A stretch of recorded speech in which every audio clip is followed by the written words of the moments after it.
Hello students, welcome to my channel Sync Physics with Suraj. I am Suraj, your physics guide through your whole journey of IIT JEE and NEET examination. So इस video में हम बात करेंगे आज electrostatic potential and capacitance वाले chapter के one shot की। इसमें आपको कंप्लीट चैप्टर बनाया जाएगा और ये डे 2 है हमारे CBSE 60 डेज चैलेंज का। तो चलिए शुरू करते हैं। तो सबसे पहले हमारे पास में जो टॉपिक आ रहा है वो टॉपिक है what is the electrostatic potential. Electrostatic potential होता क्या है? चैप्टर का आधा पोर्शन इलेक्ट्रोस्टैटिक पोटेंशियल और आधा पोर्शन कैपेसिटेंस पे बेस्ड है। So first of all we have to identify what is the electrostatic potential. तो देखो बेटा, ये होता क्या है, जब भी हम किसी चार्ज को एक पॉइंट से दूसरे पॉइंट पे उठा के पिक करके किसी इलेक्ट्रिक फील्ड के अगेंस्ट जब वर्क डन करते हैं तो उसे क्या बोलते हैं? हम इलेक्ट्रोस्टैटिक पोटेंशियल बोलते हैं। एक अजम्पशन लगाओ, जैसे कि यहाँ पे पॉइंट क्या है A और हम उसको कहाँ पे लेके जा रहे हैं? B पे। किसको लेके जा रहे हैं? A से B पे क्या ले जा रहे हैं? चार्ज। तो जब चार्ज को एक पॉइंट से दूसरे पॉइंट तक इन एन इलेक्ट्रिक फील्ड जब हम मूव करते हैं तो वहां पे एक वर्क डन होता है and this work done is known as the potential. देखो डेफिनेशन पे जाते हैं हम। The electric potential at a point in electric field, ध्यान रखना इलेक्ट्रिक फील्ड के अंदर, is the amount of work done in moving a unit positive charge from infinite to that point against the electrostatic forces। ठीक है, एक assumption है कि जैसे सामने प्लस का इलेक्ट्रिक फील्ड रखा हुआ है और हम उस प्लस इलेक्ट्रिक फील्ड के अंदर हम प्लस के चार्ज को लेके जा रहे हैं, तो ऑब्वियसली बात है प्लस का जो फील्ड है इलेक्ट्रिक फील्ड वो प्लस वाले चार्ज को क्या करेगा? रिपेल करेगा। फिर भी स्टिल हम वहां पर एक चार्ज को लेके जा रहे हैं और उसके अगेंस्ट ले जा रहे हैं, तो वहां पे जो वर्क डन होगा उसे क्या कहेंगे? हम इलेक्ट्रोस्टैटिक पोटेंशियल कहेंगे। इसको डिनोट करते हैं कैपिटल V से। इसका फॉर्मूला होता है work done per unit charge. आप इसको ऐसे भी लिख सकते हो, वर्क डन कितना हो रहा है एक चार्ज के ऊपर, उसे ही हम क्या बोलेंगे? पोटेंशियल बोलेंगे। ठीक है, इजी है, कोई दिक्कत नहीं है यहाँ पे। Electric potential is a scalar quantity, क्योंकि ये वर्क डन है तो वर्क डन तो वैसे भी एक स्केलर क्वांटिटी होती है, तो पोटेंशियल भी क्या हुआ? हमारा स्केलर क्वांटिटी हुआ। इसकी ऐसा यूनिट हो जाएगी वोल्ट या फिर जूल पर कुलाम, क्योंकि देखो वर्क की क्या होती है? जूल, और चार्ज की क्या होती है? कुलाम। तो जूल पर कुलाम को कंबाइंड फॉर्म में क्या लिखते हैं? हम वोल्ट लिखते हैं। ठीक है बेटा जी, इजी है। आगे बढ़ते हैं। अब 1 वोल्ट की डेफिनेशन पे चलते हैं। तुम्हें फॉर्मूला तो पता पड़ ही गया कि अगर मैं बात करूं कि V potential equals to work done upon charge है फॉर्मूला। ठीक है, अगर वर्क डन मेरा 1 जूल हो और मेरा चार्ज भी कितना हो? 1 कुलाम हो, तो किसी चार्ज के ऊपर किया गया 1 joule of work done is known as the 1 volt, मतलब कि 1 पोटेंशियल। ठीक है, तो बहुत इजी चीज है ये 1 पोटेंशियल। 1 डेफिनेशन क्या है इसकी? ठीक है, तो देखो डेफिनेशन ऑफ 1 वोल्ट क्या है? The electric potential at a point in an electric field is said to be 1 volt. 1 volt तब कहेंगे हम पोटेंशियल को if 1 joule of work has to be done.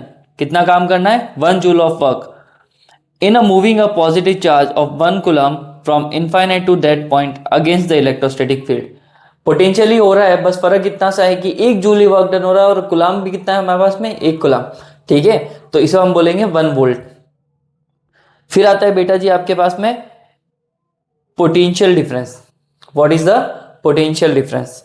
देखो इसका एक परफेक्ट एग्जांपल लेते हैं। जैसे कि एक लेवल पे पानी भरा हुआ है, डैम के ऊपर पानी, वहां पे पानी का लेवल जो है वो हाइट h ज्यादा है तो वहां की पोटेंशियल एनर्जी भी ज्यादा है, और एक पानी जो है वो लो लेवल पे है तो उसकी पोटेंशियल एनर्जी क्या है?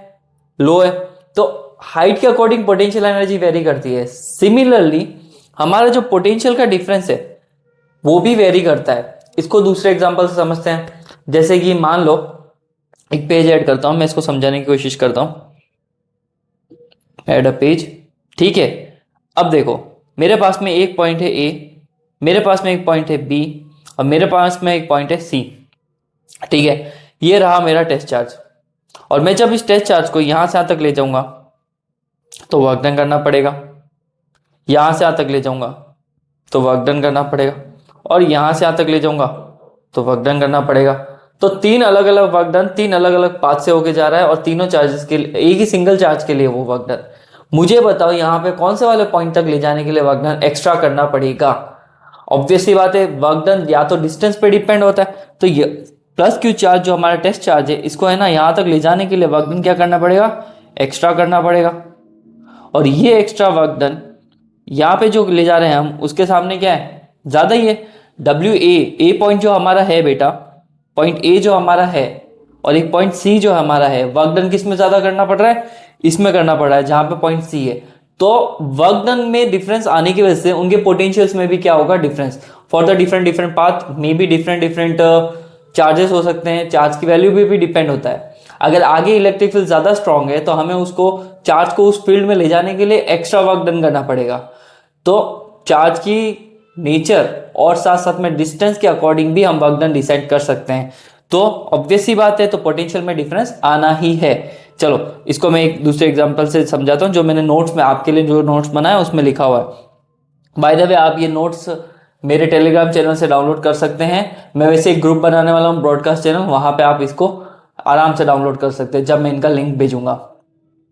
So potential difference between the two points in a electric field, किसी भी इलेक्ट्रिक फील्ड में पोटेंशियल डिफरेंस वो चीज होती है, मे बी डिफाइन, सॉरी यहाँ पे मिस टाइप नहीं हुआ सही से, may be define as the amount of work done in moving a positive charge from one point to the other against the electrostatic force.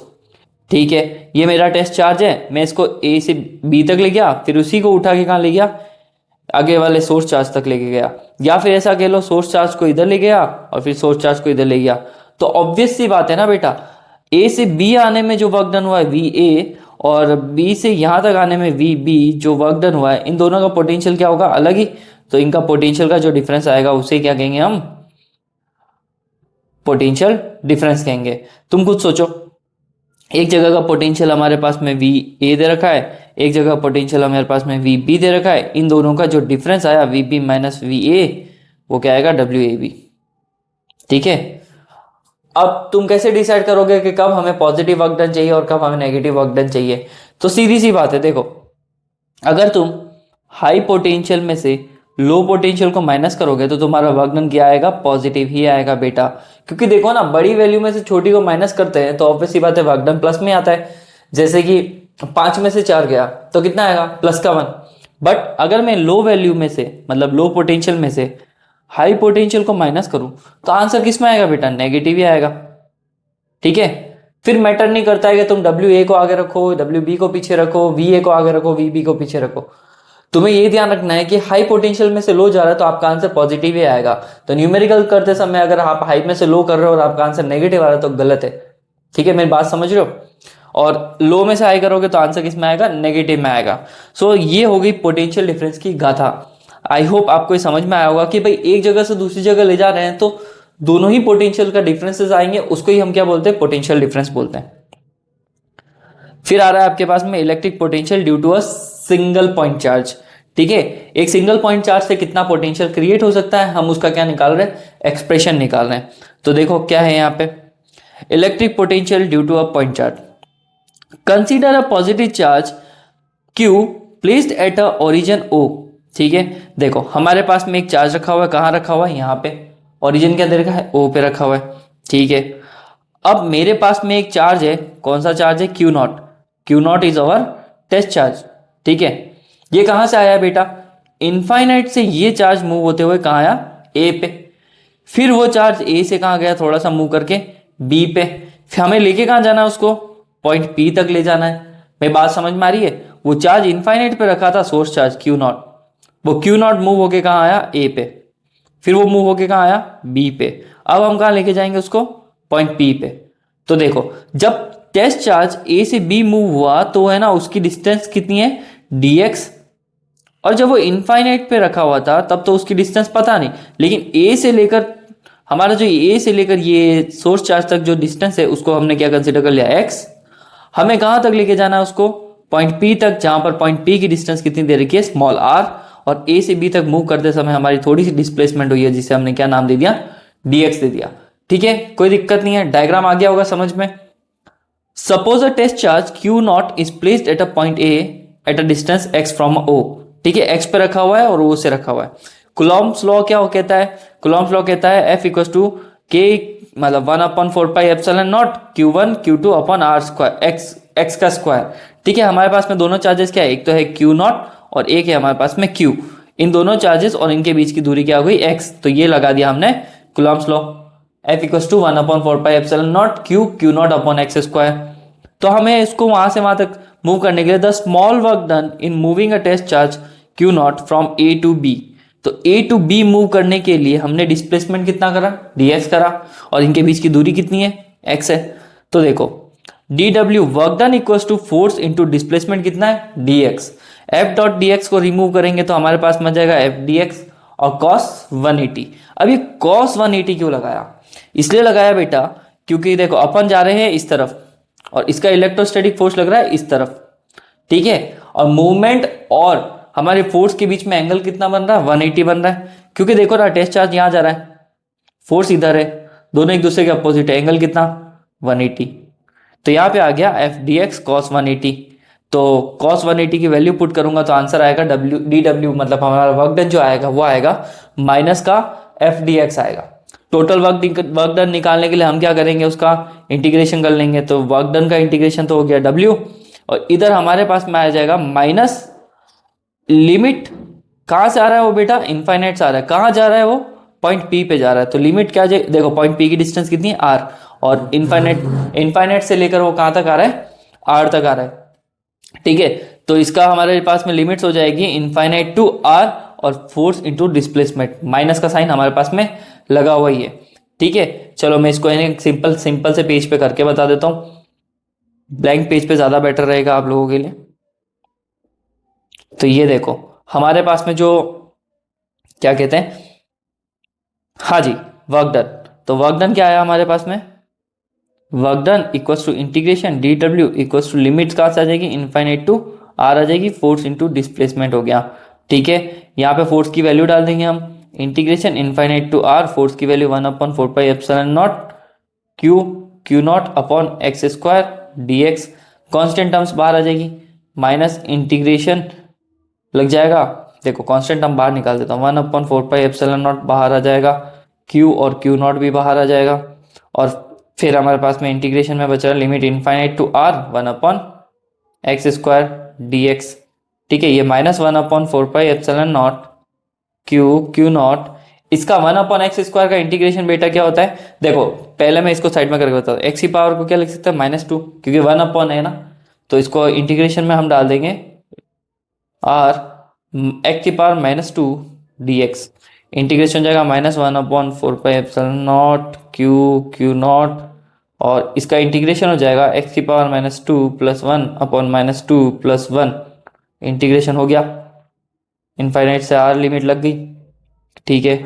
ये वापस आ जाएगा 1/4 epsilon naught Q not, bracket में हो जाएगा माइनस का 1, ये हो जाएगा माइनस एक्स की पावर -1 और -1 इनफाइनाइट टू आर, ठीक है। ये हो गया 1/4 epsilon naught Q not, bracket में आ जाएगा x माइनस का 1/x, लिमिट डाल देंगे इनफाइनाइट से r।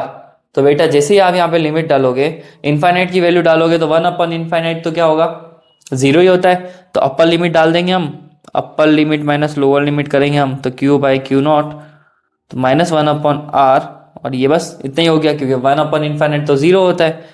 तो ये हो गया हमारे पास में फाइनल फॉर्मूला, ये माइनस और बाहर वाला माइनस मिलके प्लस बना देंगे, तो फाइनल फॉर्मूला हो जाएगा 1/4 epsilon naught Q naught upon R. कोई दिक्कत, तो ये आया है हमारे पास में वर्क डन, ठीक है। वर्क डन तो यहाँ पे आ गया जो अभी हमने ऊपर निकाल रखा है, ठीक है। अब पोटेंशियल का फॉर्मूला था V = work done upon charge, और टेस्ट चार्ज के ऊपर लग रहा है, तो ये हो जाएगा वर्क डन का फॉर्मूला डालो यहाँ पे, और इसमें डिवाइड मारो क्यू नॉट का, तो क्यू नॉट से क्यू नॉट कैंसिल आउट, तो फाइनल फॉर्मूला आ जाएगा 1/4 एप्सिलॉन नॉट और 1/4 एप्सिलॉन नॉट Q/R। तो दिस इज द पोटेंशियल, आप इसको शॉर्ट में लिख सकते हो KQ/R। तो ये हमारे पास में पोटेंशियल का क्या आ गया, फॉर्मूला आ गया है।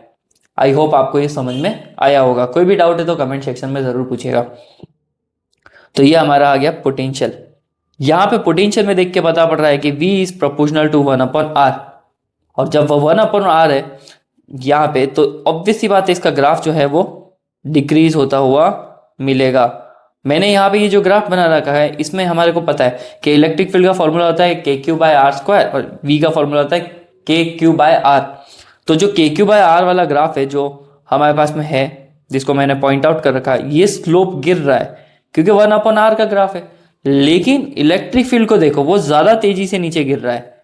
और इलेक्ट्रिक फील्ड इसलिए नीचे से गिर रहा है ज्यादा तेजी से क्योंकि इज प्रोपोर्शनल टू 1/r² ज्यादा है, जबकि ये वाला 1/r है। बस इतना ही फर्क है। ठीक है, आए समझ में? चलो आगे बढ़ते हैं। अब आ रहा है हमारे पास में electrostatic potential at any general point due to dipole. तुमने फर्स्ट चैप्टर के अंदर पढ़ा होगा electric field due to axial point, electric field due to equatorial point. तो हम यहाँ पे निकालेंगे जनरल पॉइंट के लिए, डाइपोल के लिए इलेक्ट्रिक फील्ड की वैल्यू निकालेंगे। ठीक है, अब सॉरी, इलेक्ट्रिक फील्ड तो हम फर्स्ट चैप्टर में निकाले, इलेक्ट्रिक पोटेंशियल की वैल्यू निकालेंगे। तो इलेक्ट्रिक पोटेंशियल निकालना बहुत ही ईजी है। यहाँ पर इक्वेटोरियल और एक्साइल के लिए निकाल के एक सेपरेट जनरल पॉइंट के लिए निकालेंगे, उसका आंसर किसी सर्टेन एंगल पे आएगा, उसमें एंगल्स पुट कर देंगे। इक्वेटोरियल के लिए 90 और एक्साइल के लिए क्या 0, तो हमारे को इक्वेटोरियल और एक्साइल के फॉर्मूले भी मिल ही जाएंगे। चलो शुरू करते हैं इस डेरिवेशन को। तो टाइटल देखो, electrostatic potential at any general point due to किसकी वजह से? डाइपोल। तो देखो थ्योरी पे ना जाके अपन सीधा डेरिवेशन और इसके डायग्राम पे जाते हैं। क्या है, हमारे पास में एक डायपोल है जिसका नाम क्या दे रखा है? AB।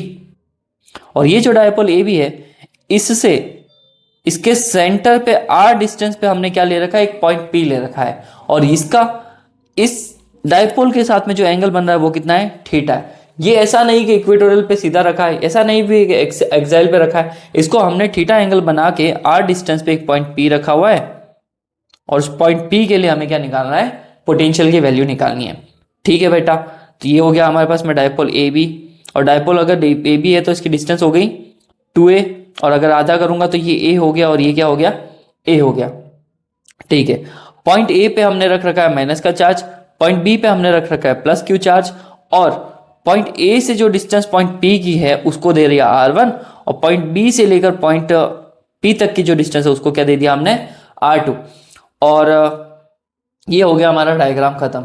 बाकी कुछ कंस्ट्रक्ट वगैरह करना है वो मैं आगे बताऊंगा, बट सिंपल सी चीज़ है। डायपोल है, डिस्टेंसेस दे रखी A और B से डिस्टेंस R2, A से जो डिस्टेंस है R1, और सेंटर से जो डिस्टेंस है उसको क्या ले रखा है? R ले रखा है।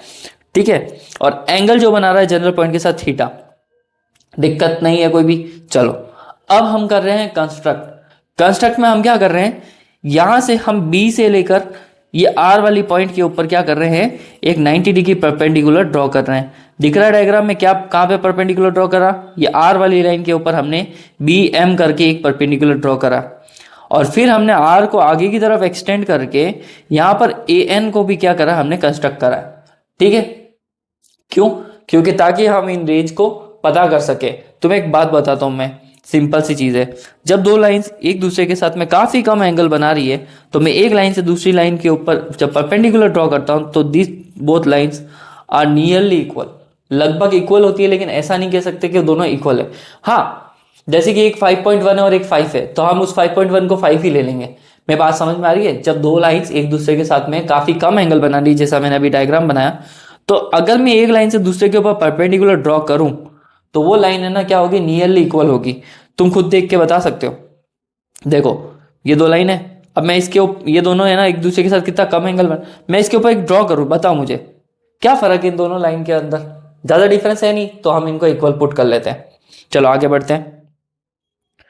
तो देखो, when the two lines makes a very small angle between them, then these two lines are very small। तो ये लाइन काफी ज्यादा छोटी होगी, तो हम उस कॉन्सेप्ट को यूज करके R1 की वैल्यू और R2 की वैल्यू निकालेंगे। हम इसके ऊपर परपेंडिकुलर ड्रॉ करेंगे तो ये लाइन और ये लाइन इक्वल। अगर मैं इससे इसके ऊपर परपेंडिकुलर ड्रॉ करूंगा R1 से इसके ऊपर, तो ये लाइन और ये लाइन इक्वल। यहां से हम वैल्यूज निकालेंगे। देखो, तो हमने परपेंडिकुलर ड्रॉ किया, तो सबसे पहले जो हमारे पास में आ रहा है ये वाला ट्राइंगल, मैं इसको शेड कर रहा हूं बेटा। तो ये वाला जो ट्राइंगल है, इस ट्राइंगल में मैंने क्या लिया? Cos theta. और कॉस थीटा क्या होगा? Base upon hypotenuse. तो यहां पे देखो, यहां पे बन रहा है 90। ठीक है बेटा, तो कॉस इस ट्राइंगल में ले लूंगा मैं, इस ट्राइंगल में हो जाएगा cos equal to base upon hypotenuse. Base हो गया हमारा MO और हमारा हाइपोटेन्यूस हो गया A, मतलब कि हमारा BO। तो मैंने यहां पे लिया है बेटा cos theta equal to base हो गया हमारा MO और हाइपोटेन्यूस ये हो गया। मैं इसको क्या करूंगा, इससे क्रॉस मल्टीप्लाई, तो एमओ किसके बराबर आ जाएगा, ए कॉस थीटा के बराबर। बात खत्म। यहां से हमें क्या मिल गया, एमओ मिल चुका है। अब आगे चलते हैं, सिमिलरली दूसरे ट्राइंगल की बात करते हैं। यहाँ पे भी क्या बना रखा है, एक 90 बना रखा है। इसमें भी कॉस थीटा लूंगा तो बेस क्या हो जाएगा, ओ एन, और हाइपोटेनस क्या हो जाएगा, ए। ठीक है, तो ये हो गया हमारे पास में कॉस थीटा की value. Cos theta equals to O N upon A को वापस इससे क्रॉस मल्टीप्लाई करूंगा तो ओ एन किसके बराबर आ जाएगा, ए कॉस थीटा के बराबर आ जाएगा। कोई दिक्कत नहीं, चलो आगे बढ़ते हैं। अब मुझे बताओ यहाँ पे, अब मुझे बताओ, मैं दूसरे कलर से बताऊंगा, क्या R1 वाली जो वैल्यू है, ये वाली लाइन जिसके ऊपर मैं लाइन ड्रॉ कर रहा हूं, R1 वाली वैल्यू क्या इसके बराबर है, R प्लस ओ एन के बराबर है। ये दोनों लाइनें बराबर है, तो मैं इस R1 को क्या लिख सकता हूं, R plus a cos theta, क्योंकि ओ एन की वैल्यू, क्योंकि मेरे पास में ओ एन की वैल्यू जो है वो किसके बराबर है, ए कॉस थीटा के बराबर। अब मुझे बताओ जरा, क्या मेरे पास में, अगर मैं इस आर में से, ये जो पूरी आर है सेंटर से लेकर यहां तक, इस पूरी आर में से अगर मैं एमओ को माइनस कर दूं, इस पूरे आर में से एमओ को माइनस कर दूं, तो क्या मुझे है ना R2 मिल जाएगा, क्योंकि R2 और ये दोनों बराबर है, मिल जाएगा बेटा। तो R2 equals to R minus A cos theta. यहां से R1 और R2 की वैल्यू आ गई। अब पोटेंशियल की बात करते हैं। Potential due to charge minus Q, potential का फॉर्मूला अभी निकाला था के Q by R1। Charge minus का है तो यहाँ पे क्या रख देंगे अपन, माइनस का साइन लगा देंगे। Potential due to charge plus Q, वो क्या होगा, V2 के क्यू बाय R2। देखो प्लस क्यू चार्ज की वजह से चार्ज की वैल्यू क्या हो जाएगी, प्लस क्यू। अब माइनस क्यू चार्ज की डिस्टेंस जो है वो R1 है, प्लस क्यू की डिस्टेंस क्या है, R2 है। कोई दिक्कत नहीं, ठीक है। तो नेट पोटेंशियल क्या होगा, इन दोनों को हमें क्या करना है, जोड़ना है। चलो मैं जोड़ के बता देता हूं एक सिंपल से ब्लैंक पेज पे। तो अभी ऐड करते हैं इसको। तो देखो हमारे पास में टोटल पोटेंशियल क्या आया, V equals to V1 plus V2। V1 कितना है हमारे पास में, माइनस का के क्यू बाय R1, और ये कितना है के क्यू बाय R2। इन दोनों की वैल्यूज पुट करते हैं और कॉमन निकाल के पुट करते हैं। पहली बात इधर देखो ढंग से, R1 की वैल्यू क्या है, R plus a cos theta, और R2 की वैल्यू क्या है, R माइनस ए कॉस थीटा। ठीक है, इन वैल्यूज को भी पुट करेंगे। तो सबसे पहले सिंप्लीफाई करता हूँ, के क्यू कॉमन आ जाएगा, ब्रैकेट में आएगा माइनस का R1 प्लस 1 अपॉन R2। थोड़ा और एडजस्ट कर लेते हैं इसको, तो ये हो जाएगा के क्यू और 1 upon R2 minus 1 upon R1। कोई दिक्कत नहीं, यहाँ पे इनकी वैल्यूज पुट करेंगे। तो 1 अपॉन R2 की वैल्यू आ जाएगी R माइनस ए cos theta plus, sorry plus नहीं माइनस आएगा, 1 upon R plus a cos theta. इन दोनों का एलसीएम लेंगे हम, इन दोनों का एलसीएम लेंगे तो यहाँ पे आएगा हमारे पास में R माइनस ए कॉस थीटा, और ये आएगा R plus a cos theta. और एलसीएम लेंगे तो ये वाली टर्म इधर आएगी R plus a cos theta, और ये वाली टर्म इधर आएगी R माइनस ए कॉस थीटा। तो के क्यू ब्रैकेट ओपन कर लेंगे, ऊपर हो जाएगा R plus a cos theta minus R plus a cos theta. ठीक है, अपॉन ये देखो a माइनस बी और a प्लस बी, तो इसका फॉर्मूला लग जाएगा a square minus b square. ठीक है, और अब हम क्या करेंगे, के क्यू जो टर्म्स कट रही काट दो, प्लस माइनस का R से प्लस का R गया, दोनों कैंसिल आउट, तो ये ब्रैकेट में ऊपर आएगा हमारे पास में 2a कॉस थीटा, और अपॉन में क्या आ रहा है, R square minus a square cos theta. कोई दिक्कत, तो ये है। आप अभी इसको और सिंप्लीफाई कर सकते हैं। v इक्वल्स टू क्या हो जाएगा, के Q2a क्या होता है बेटा, Q2a डायपोल होता है ना, Q2a cos theta upon R square minus a square cos square theta. ठीक है, ये आया एक जनरल फॉर्मूला।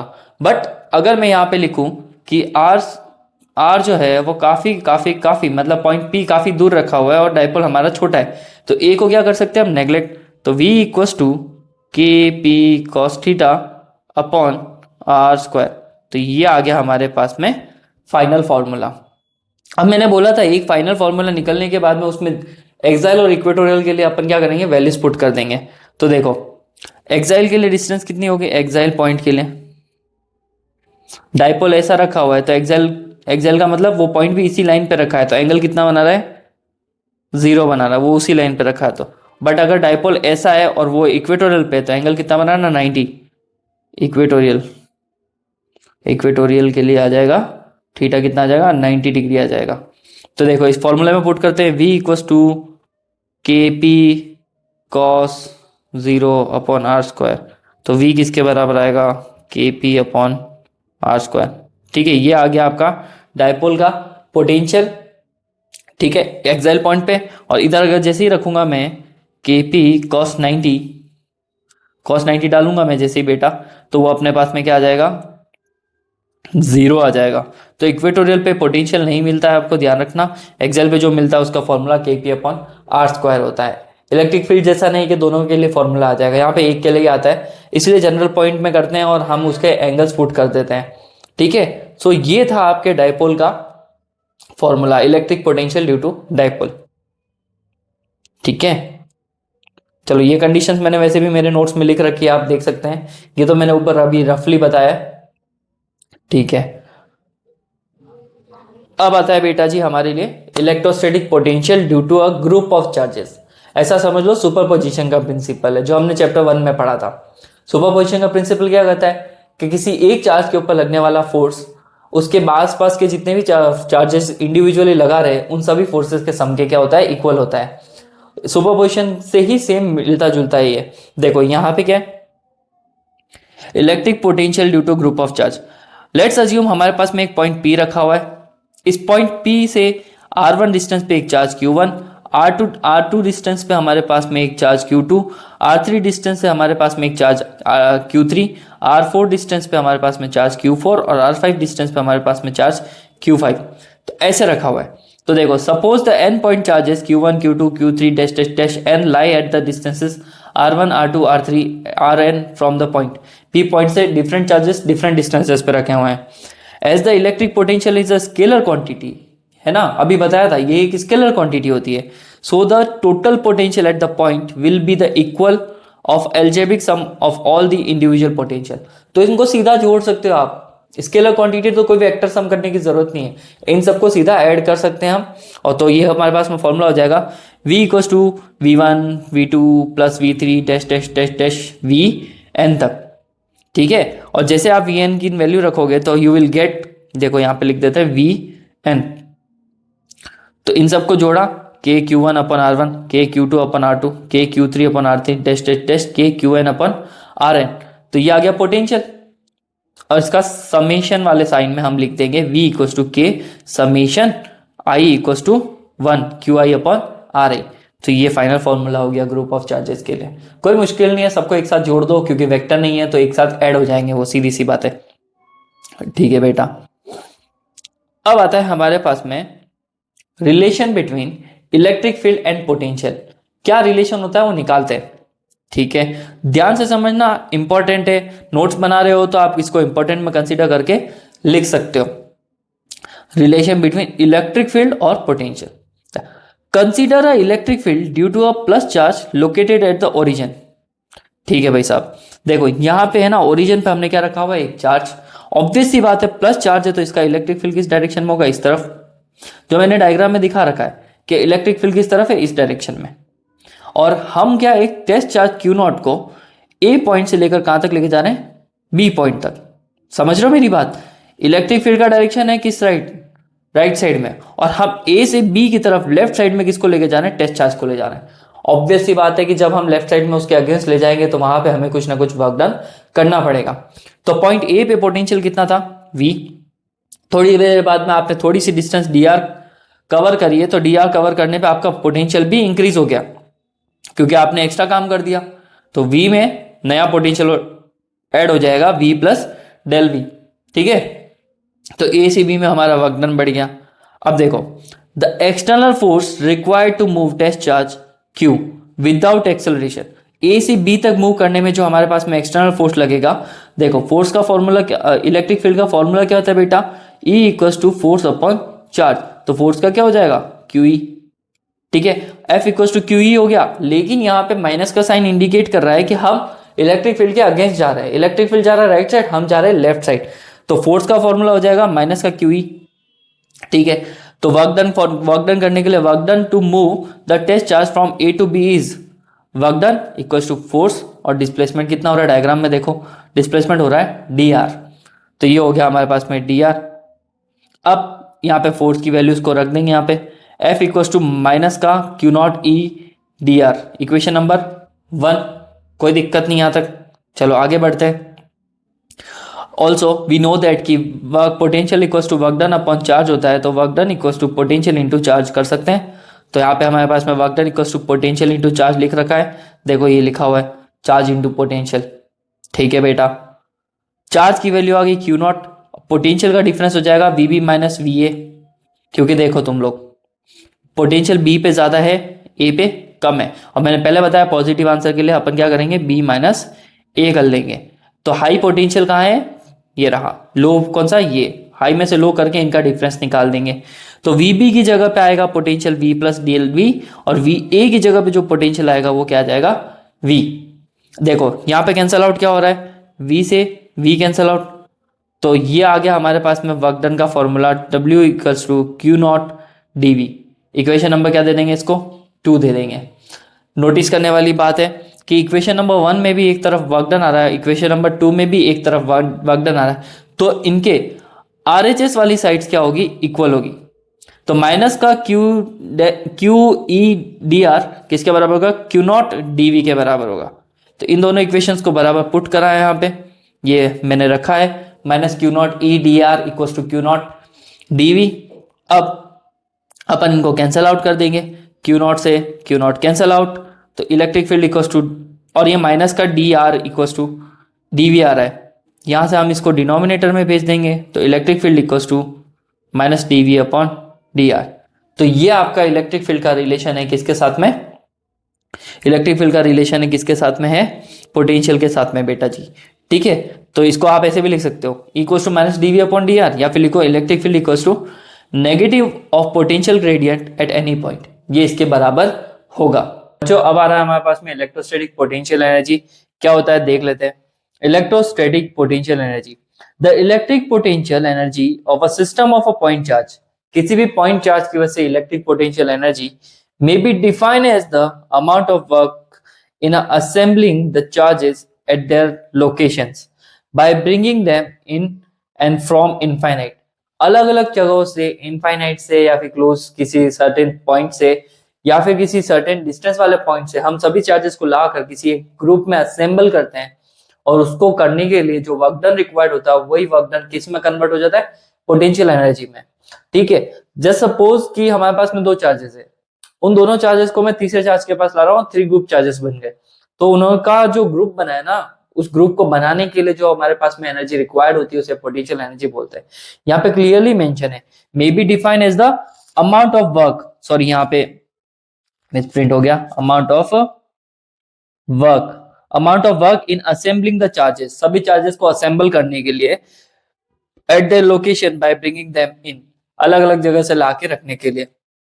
ठीक है, हम यहाँ पे एक सिस्टम 2 सिस्टम के लिए पोटेंशियल एनर्जी पढ़ेंगे। तो देखते हैं सबसे पहले क्या आ रहा है हमारे पास में कि potential energy of a system of point charges, point charges की वजह से क्या होगा। तो हमारे पास में अलग सिस्टम है, पहला है potential energy of a system of 2 point charges, 2 point charges की वजह से निकालनी है हमें।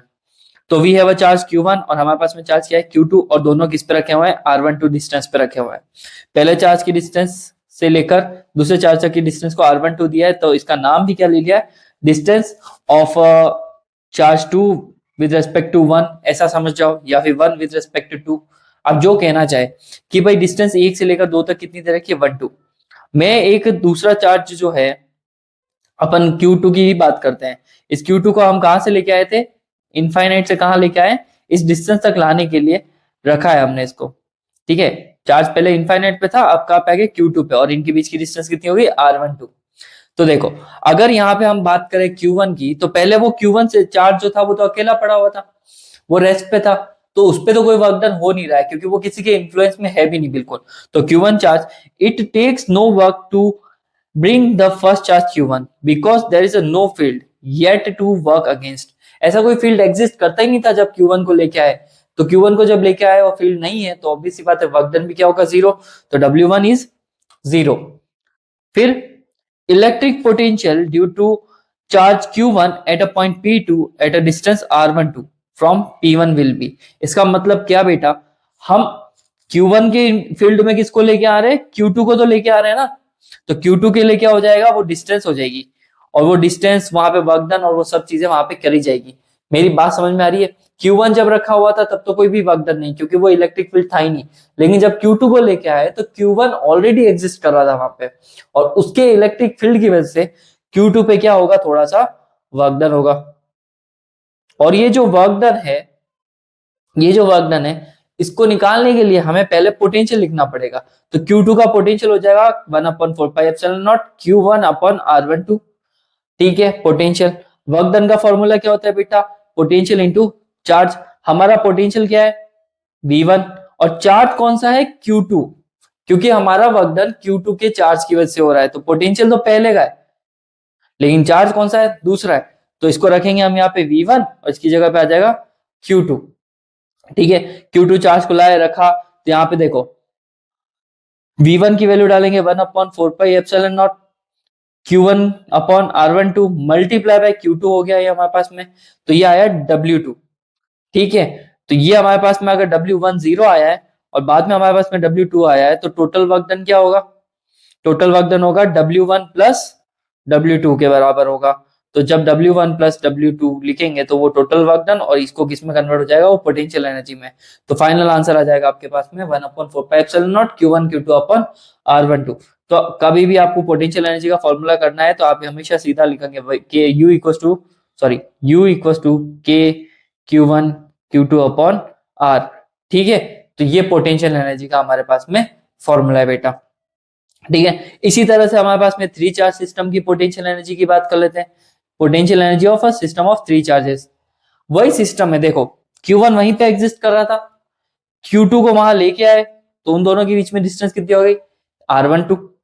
अब Q3 को इन दोनों सिस्टम के पास में लेके आए, अब हमारे पास में नया चार्ज क्या आ गया, Q3। तो अब Q3 से Q1 के बीच की डिस्टेंस R13, और Q3 से Q2 के बीच की डिस्टेंस कितनी होगी, R23। तो यहाँ पे हमारे पास में अलग अलग पोटेंशियल लगेगा, तो Q3 पे पोटेंशियल दोनों चार्ज की वजह से लगेगा, Q1 भी पोटेंशियल लगवाएगा और Q2 भी पोटेंशियल लगवाएगा, क्योंकि अब ये दोनों एग्जिस्ट पहले से कर रहे हैं और हम किसको लेके आ रहे हैं, Q3 को वहां पे लेके आ रहे हैं। तो देखो टोटल वर्क डन क्या होगा, यहाँ पे total work done potential at a point P3 due to Q1 and Q2 की वजह से लगेगा पोटेंशियल, और वहां पे चार्ज कौन सा होगा, Q3 के ऊपर लग रहा है, तो work done equal to potential multiply by charge. तो देखो बेटा वर्क डन हो जाएगा 1/4πε0, इन दोनों के चार्जेस का पोटेंशियल क्या होगा, Q1/R13 Q2/R23। दिख रहा है आपको, Q1 और इसके बीच में पोटेंशियल इस डिस्टेंस पे होगा, सिमिलरली Q2 और इसके बीच में पोटेंशियल इस डिस्टेंस पे होगा। दोनों को लिख दिया और मल्टीप्लाई किससे कर दिया, चार्ज से। तो ये आपके आ गया, आप क्या वर्क डन आ चुका है, और ये वर्क डन किसके लिए आया है, 3 पॉइंट चार्जेस की वजह से आया, 3 पॉइंट चार्जेस की वजह से आया। ठीक है, इसमें फॉर्मूला इंपॉर्टेंट है। इसी तरह से आपके पास में n पॉइंट चार्जेस हो तो आपका फाइनल फॉर्मूला ये हो जाएगा। ठीक है, वैसे तो n पॉइंट चार्जेस के लिए बहुत ही रेयर केस में पोटेंशियल एनर्जी पूछी जाती है, बट पोटेंशियल एनर्जी 3 सिस्टम और 2 सिस्टम के लिए पूछी जाएगी, तो आपको ये फॉर्मूले तो लर्न रखने ही है। Q1 Q2 अपन R12, Q1 Q3 अपन R13, Q2 Q3 अपन R23। अगर आपको ये याद नहीं रहता तो बहुत सिंपल सा तरीका है, 1/4πε0 बाहर, ब्रैकेट के अंदर आपको क्या लगाना है, जिन जिन पोटेंशियल के जिन जिन चार्जेस के बीच में पोटेंशियल एनर्जी निकालनी है उनकी वैल्यू, और नीचे डिवाइड बाय डिस्टेंस उनके बीच की। ठीक है, तो जैसे 1 और 2 के बीच का पोटेंशियल निकालनी है एनर्जी, तो उनके नीचे की डिस्टेंस R12, 1 और 3 के बीच में R13, 2 और 3 के बीच में R23। अगर 2 और 4 के बीच में निकालना है, Q2 multiply by Q4 upon R24, add करते जाओ आप, बस आपको ये पोटेंशियल एनर्जी आती रहेगी। तो बस इतना सिंपल सा था ये आपके लिए। ठीक है बेटा, चलो अब अपन बात करते हैं पोटेंशियल एनर्जी। ये इंपॉर्टेंट है, वो तो इंपॉर्टेंट था ही, लेकिन ये ज्यादा इंपॉर्टेंट है, वेरी वेरी इंपॉर्टेंट। ठीक है, इसको वेरी वेरी इंपॉर्टेंट में डाल देना। चलो, वैसे बाय द वे मैं एक डेडिकेटेड वीडियोस लेके आने वाला हूँ, most probable derivations of class twelfth जो फर्स्ट पार्ट की बुक में कितने हैं और सेकंड पार्ट की बुक में कितने हैं, और उन सबका एक डेडिकेटेड वीडियो आने वाला है। तो चलिए आगे देखते हैं अब। Potential energy of a dipole placed in a uniform electric field. ठीक है, so we have a dipole, एक चार्ज दे रखा है माइनस का क्यू, एक चार्ज दे रखा है प्लस का क्यू, इनके बीच की डिस्टेंस कितनी दे रखी है 2a, और इस डायपोल का नाम क्या दे रखा है p। डायपोल का डायरेक्शन सामने मेंशन कर रखा है, माइनस क्यू से किसकी तरफ है, प्लस क्यू की तरफ है। ठीक है, ये इलेक्ट्रिक फील्ड जा रहा है हमारा इस तरफ, यूनिफॉर्म इलेक्ट्रिक फील्ड। ठीक है, और इस यूनिफॉर्म इलेक्ट्रिक फील्ड के लिए डायपोल जो है वो कितना एंगल बना रहा है, थीटा एंगल बना रहा है। If this one is theta, तो यहाँ पे भी क्या बनेगा, थीटा। इसके हर पॉइंट पे कितना बनाएगा, थीटा। कॉरेस्पॉन्डिंग एंगल्स आप शायद जानते होंगे। ठीक है, अब ये प्लस वाला चार्ज इलेक्ट्रिक फील्ड के, देखो इलेक्ट्रिक फील्ड का डायरेक्शन क्या होता है बेटा, पॉजिटिव से नेगेटिव की तरफ। तो डायपोल का प्लस चार्ज किस तरफ अट्रैक्ट होगा, नेगेटिव की तरफ, और डायपोल का माइनस चार्ज किस तरफ अट्रैक्ट होगा, पॉजिटिव की तरफ। जब ये दोनों एक दूसरे की तरफ अट्रैक्ट होंगे तो ऑब्वियस सी बात है, एक तरफ से कोई चीज खींचेगी और एक तरफ से कोई चीज उसको इस तरफ खींचेगी, तो वो चीज क्या होगी, रोटेट हो जाएगी। और इसको ये रोटेशन करवाने में हमें कुछ वर्क डन करना पड़ेगा, और कुछ वर्क डन करना पड़ेगा। वो वर्क डन करवा कौन रहा है, यहाँ पे इलेक्ट्रिक फील्ड करवा रहा है, और यही वर्क डन हमारा पोटेंशियल एनर्जी में कन्वर्ट हो जाएगा। ठीक है, तो देखो इस वर्क डन को निकालते हैं। सो यहाँ पे ये जो रोटेट हुआ है तो टॉर्क लगेगा ना, और वही टॉर्क हमारा फोर्स है। ठीक है, the torque exerted by the couple, couple मतलब टॉर्क, टॉर्क फोर्स की वजह से जो बन रहा है, कपल फोर्सेस की वजह से जो टॉर्क बन रहा है वो, तो torque equals to P E sine theta. कोई दिक्कत नहीं यहां तक। ठीक है, torque equals to P E sine theta, ये तो कौन से चैप्टर में पढ़ा अपन है, चैप्टर 1 में पढ़ लिया है। If the dipole moment rotated through a small angle, थोड़े से एंगल से रोटेट होता है, against the torque acting on it, then the small work done, तो छोटा सा वर्क डन क्या होगा, work done equals to force multiply by distance. यहाँ पे डिस्टेंस क्या कर रहा है, वो रोटेट कर रहा है, तो वो बदल क्या रहा है, एंगल बदल रहा है। पहले थीटा था, थीटा 1, बाद में थीटा 2 पे आ गया, तो इनका डिफरेंस कितना, डेल थीटा। ठीक है, तो work done equals to force multiply by displacement, angular displacement theta हो रहा है। टॉर्क का जो भी फॉर्मूला है उसको कहां डाल देंगे हम, टॉर्क की जगह पे P E sine theta D theta. उसका ओरिएंटेशन मतलब कि उसका रोटेशन जो है, पहले थीटा 1 पे था, बाद में वो रोटेट होके थीटा 2 पे, मतलब कुछ एंगल पे था, बाद में कुछ और एंगल पे आ गया। ठीक है, तो टोटल वर्क डन हो जाएगा W equals to D W equals to integration theta 1 से लेकर थीटा 2 तक, और P sine theta D theta, ये आ गया। W पीई जो है वो कांस्टेंट टर्म है, तो ये बाहर आ जाएगी ब्रैकेट के, तो हमारे पास में ब्रैकेट में बचेगा साइन थीटा डी थीटा का इंटीग्रेशन। साइन थीटा का इंटीग्रेशन जो होता है वो माइनस का कॉस थीटा होता है, और इसकी लिमिट लग जाएगी हमारे पास में थीटा 1 से लेकर थीटा 2 तक। कोई दिक्कत नहीं, आगे चलते हैं। अब यहाँ पे रखनी है हमें upper limit minus lower limit रखनी है, तो एक बार रखूंगा मैं थीटा 2, तो ये आएगा माइनस कॉस थीटा 2, माइनस मतलब लोअर लिमिट वाला माइनस, फिर आएगा थीटा 1। तो देखो ये फॉर्मूले का माइनस तो है ही, और एक माइनस लोअर लिमिट वाला, फिर कॉस थीटा 1 आ जाएगा। यहाँ पे मैं बात समझ रहे हो, अपर लिमिट डालेंगे माइनस लोअर लिमिट, वो वाला माइनस तो ये रहा, बट फॉर्मूले का माइनस भी ये रहा। कोई दिक्कत, चलो ठीक है भाई साहब। अब यहाँ पे वैल्यूज ओपन करेंगे, तो this one is minus minus क्या हो जाएगा, प्लस, तो ये हो जाएगा प्लस का कॉस थीटा 1, तो इसको आगे लिख दूंगा, और पीछे ये जो माइनस कॉस थीटा इसको पीछे लिख देंगे। तो ये हो गया हमारे पास में वर्क डन। तो बेटा ये जो वर्क डन है यही किस में कन्वर्ट होगा, पोटेंशियल एनर्जी में। तो the work done is stored as a potential energy, तो हमारे पास में पोटेंशियल एनर्जी का फॉर्मूला क्या आ गया, पीई ब्रैकेट के अंदर cos theta 1 minus cos theta 2, ये इंपॉर्टेंट फॉर्मूला है। ठीक है भाई साहब, आगे बढ़ते हैं। ओरिएंटेशन थीटा 1 से थीटा 2 है, तो एंगल्स अज्यूम करके कुछ ओरिएंटेशन और कुछ केसेस देख लेते हैं कि अगर हमारा डायपोल 90 डिग्री पे प्लेस्ड है, पहले ही ऐसे रखा हुआ है, और इलेक्ट्रिक फील्ड इधर जा रहा है, तो एंगल क्या होगा, 90 डिग्री। दूसरा, वो किसी भी एंगल पे रोटेट कर सकता है, तो उसको ले लिया हमने थीटा, तो वो थीटा 1 90 से लेकर थीटा पे जाएगा। तो यहाँ पे देखो, अब थीटा 1 की वैल्यू क्या डालोगे, 90, कॉस 90 की वैल्यू 0, यहाँ थीटा 2 की जगह थीटा डालोगे, तो u इक्वल टू क्या जाएगा, माइनस पीई कॉस थीटा। अब डाल के देखो, थीटा 1 की जगह 90 और थीटा 2 की जगह पे theta, you will get the answer, cos potential energy equals to minus pe cos theta, और cos हटाओगे तो डॉट प्रोडक्ट लग जाएगा।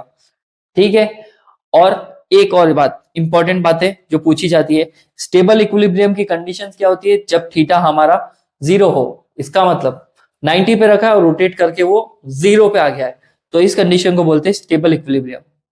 जीरो का मतलब वो 90 पे रखा हुआ है, ठीक है, ठीक है, यहाँ पे 90 पे रखा हुआ है और वो रोटेट करके कहाँ आ गया, 90 पे आ गया, तो पूरा का पूरा ओरिएंटेशन जो है हमारे पास में 90 पे आने का मतलब क्या है, सीधी सी बात देखो, स्टेबल इक्विलिब्रियम क्या है, थीटा है ना, थीटा वन तो 90 है, थीटा टू थीटा है, तो जब हमारे पास में ये फॉर्मूला आएगा और इसको हम पुट करेंगे, तो जब थीटा जीरो आएगा तो वो मिनिमम है, और जब 90 पे रोटेट करके आएगा तो वो कितना है, जीरो आ जाएगा बिल्कुल। और एक बेटा वो 180 पे, मतलब ऐसे रखा है यूं जाके और बिल्कुल ऐसे आ गया 180 पे, तो वहां पे वो मैक्सिमम रहेगा, और मैक्सिमम रहने का मतलब ये है कि उसकी स्टेबिलिटी क्या है, अनस्टेबल है, ठीक है।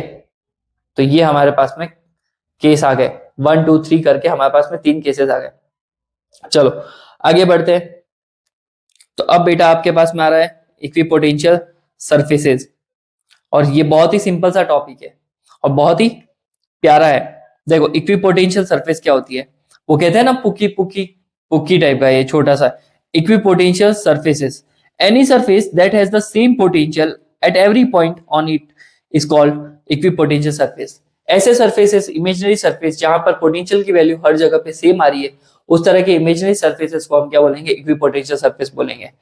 यहाँ पे कुछ बातें लिखी है इक्विपोटेंशियल सरफेस के बारे में, वो देख लेते हैं वन बाय वन करके। पहला पॉइंट कि no work is done in moving a charge over an equipotential surface, ठीक है, किसी भी इक्विपोटेंशियल सरफेस में कोई भी वर्क डन नहीं होता है। क्यों नहीं होता, देखो मान लो कि मेरे पास में ना एक सरफेस है, ये दे रखी है सरफेस, ठीक है, इसमें पॉइंट ए है और इसमें पॉइंट बी है, इलेक्ट्रिक फील्ड इधर जा रहा है और यहां से यहां तक गया तो डिस्प्लेसमेंट कितना डीएल दे रखा है, ठीक है।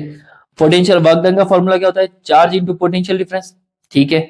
अगर यहाँ का पोटेंशियल और यहाँ का पोटेंशियल सेम है तो डिफरेंस कितना आएगा, जीरो आएगा। यहाँ जीरो डालोगे, उसको चार से मल्टीप्लाई करोगे तो वर्क डन भी क्या आएगा, जीरो ही आएगा ना बेटा। तो वर्क डन नहीं होता है हमारे पास में इक्विपोटेंशियल सरफेस में। दूसरी property, electric field is always normal to the surface at every point. Electric field equipotential के हमेशा नॉर्मल होता है। ये मेरा इक्विपोटेंशियल सरफेस है तो इलेक्ट्रिक फील्ड क्या होगा, नॉर्मल होगा। अगर मेरा इलेक्ट्रिक पोटेंशियल सरफेस है तो मेरा इलेक्ट्रिक फील्ड नॉर्मल होगा। ये इक्विपोटेंशियल तो मेरा इलेक्ट्रिक फील्ड नॉर्मल होगा, मतलब 90 डिग्री बना के ही चलेगा। तीसरी property, equipotential surfaces are close together in a region of a strong field and farther apart in the region of weak field. जहां इलेक्ट्रिक फील्ड स्ट्रॉन्ग होगा वहां पे इक्विपोटेंशियल सरफेस बहुत ज्यादा क्लोज होंगे, और जहां इलेक्ट्रिक फील्ड वीक होगा वहां पे इक्विपोटेंशियल सरफेस दूर दूर रहेंगे। इस बात का थोड़ा ध्यान रखना। और चौथा पॉइंट क्या है, no two surfaces can never intersect each other. एक दूसरे को वो इंटरसेक्ट नहीं कर सकते, ठीक है। दो surfaces can never intersect each other. अगर वो कटेगी तो वहां पे अलग अलग डिफरेंट टाइप्स ऑफ वैल्यूज मिलेगी पोटेंशियल की, जो पॉसिबल नहीं है, क्योंकि इक्विपोटेंशियल सरफेस एक इक्वल अमाउंट ऑफ पोटेंशियल को लेके चलता है हर जगह पे, ठीक है बेटा। चलो अब कुछ डायग्राम्स दे रखे हैं, थोड़ा इनको देख लेना, याद रख लेना कि इक्विपोटेंशियल सरफेस अलग अलग चार्ज सिस्टम के लिए क्या क्या हो सकता है। तो देखो ड्यू टू पॉइंट चार्ज, यहाँ पे इक्विपोटेंशियल सरफेस, ये जो लाइंस है ना, ये डॉट डॉट डॉट वाली लाइंस, ये सब क्या है, हमारी इक्विपोटेंशियल सरफेस। और ये जो हमारी ओरिजिनल लाइन है ना, ओरिजिनल लाइन का मतलब ये वाली जो खींची हुई है, ये है हमारा इलेक्ट्रिक फील्ड। कौन सा वाला, ये हमारा इलेक्ट्रिक फील्ड है, इलेक्ट्रिक फील्ड। और इसमें समझ लेना, इलेक्ट्रिक फील्ड में और इक्विपोटेंशियल सरफेस में दोनों में एक दूसरे के साथ में 90 डिग्री का एंगल बनता है। ये due to a 2 point charge system है, और ये क्या है हमारे पास में, सिंगल पॉइंट चार्ज सिस्टम है। बनाना याद कर लेना, इतना इंपॉर्टेंट नहीं है, ठीक है, क्योंकि 12th के सीबीएसई पेपर काफी कॉम्पिटेटिव बेस्ड और काफी टफ क्वेश्चन पे पूछी जा रही है, ठीक है। चलो आगे चलते हैं। सम इंपॉर्टेंट प्रॉपर्टीज, देखो some important electrostatic properties of a conductor. Conductor की कुछ इंपॉर्टेंट प्रॉपर्टीज है, उनको देख लेते हैं। बेसिक जनरल नॉलेज के लिए असर्शन रीजन आ गया, एमसीक्यू वगैरह आ गए, तो वहां पे तुम्हारे को ये प्रॉपर्टीज मैटर करेगी। देखो पहला point, net electrostatic field is zero in the interior of a conductor. किसी भी कंडक्टर के अंदर इलेक्ट्रिक फील्ड क्या रहता है, जीरो रहता है। बेटा ऐसा इसलिए होता है क्योंकि किसी भी कंडक्टर के अंदर सारा के सारा चार्ज जो है वो चार्ज उसके सरफेस पे आ जाता है। और जब चार्ज सरफेस पे आ गया तो उसके कंडक्टर के अंदर कोई भी चार्ज नहीं है, और चार्ज नहीं है तो उसके अंदर इलेक्ट्रिक फील्ड भी क्या होगा, जीरो होगा। Second point, just outside the surface of a conductor electric field is normal to the surface. उसकी सरफेस पे कोई भी एक कंडक्टर है, जैसे कि एक कंडक्टर है, उसकी सरफेस पे इलेक्ट्रिक फील्ड हमेशा क्या होगा, नॉर्मल होगा, 90 डिग्री का एंगल बनाएगा। तीसरा point, the net charge in the interior of a conductor is zero and any excess charge reside on its surface. ये वही बात होगी, नेट चार्ज भी जीरो ही होगा, थोड़ा सा अमाउंट ऑफ चार्ज भी जीरो ही होगा, कंप्लीट चार्ज जीरो ही होगा। अगर चार्ज एग्जिस्ट करेगा भी तो कंडक्टर की सरफेस पे करेगा, ठीक है, उसके अंदर तो वो जीरो ही रहने वाला है। और potential is a constant within और on the surface of a conductor. Conductor के हर पॉइंट पे पोटेंशियल की वैल्यू क्या होती है, जीरो, जीरो नहीं सॉरी कांस्टेंट होती है। और पांचवा पॉइंट क्या है, electric field at the surface of a charge conductor is proportional to the surface charge density. ठीक है, तुम्हें तो ये फॉर्मूला ध्यान ही होगा फर्स्ट चैप्टर में, electric field equal to sigma upon 2 epsilon naught. तो electric field surface charge density के क्या होता है, डायरेक्टली प्रोपोर्शनल। तो इसका मतलब जितना ज्यादा सरफेस चार्ज डेंसिटी उतना ज्यादा इलेक्ट्रिक फील्ड। और लास्ट और सिक्स पॉइंट है हमारे पास में, electric field is zero in the cavity of a hollow charge conductor.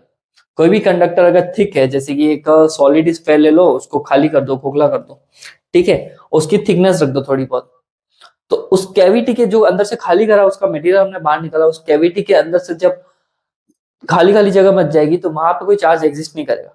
और जब वो चीज चार्ज एग्जिस्ट ही नहीं करेगी तो वहां इलेक्ट्रिक फील्ड कैसे ही एग्जिस्ट करेगा।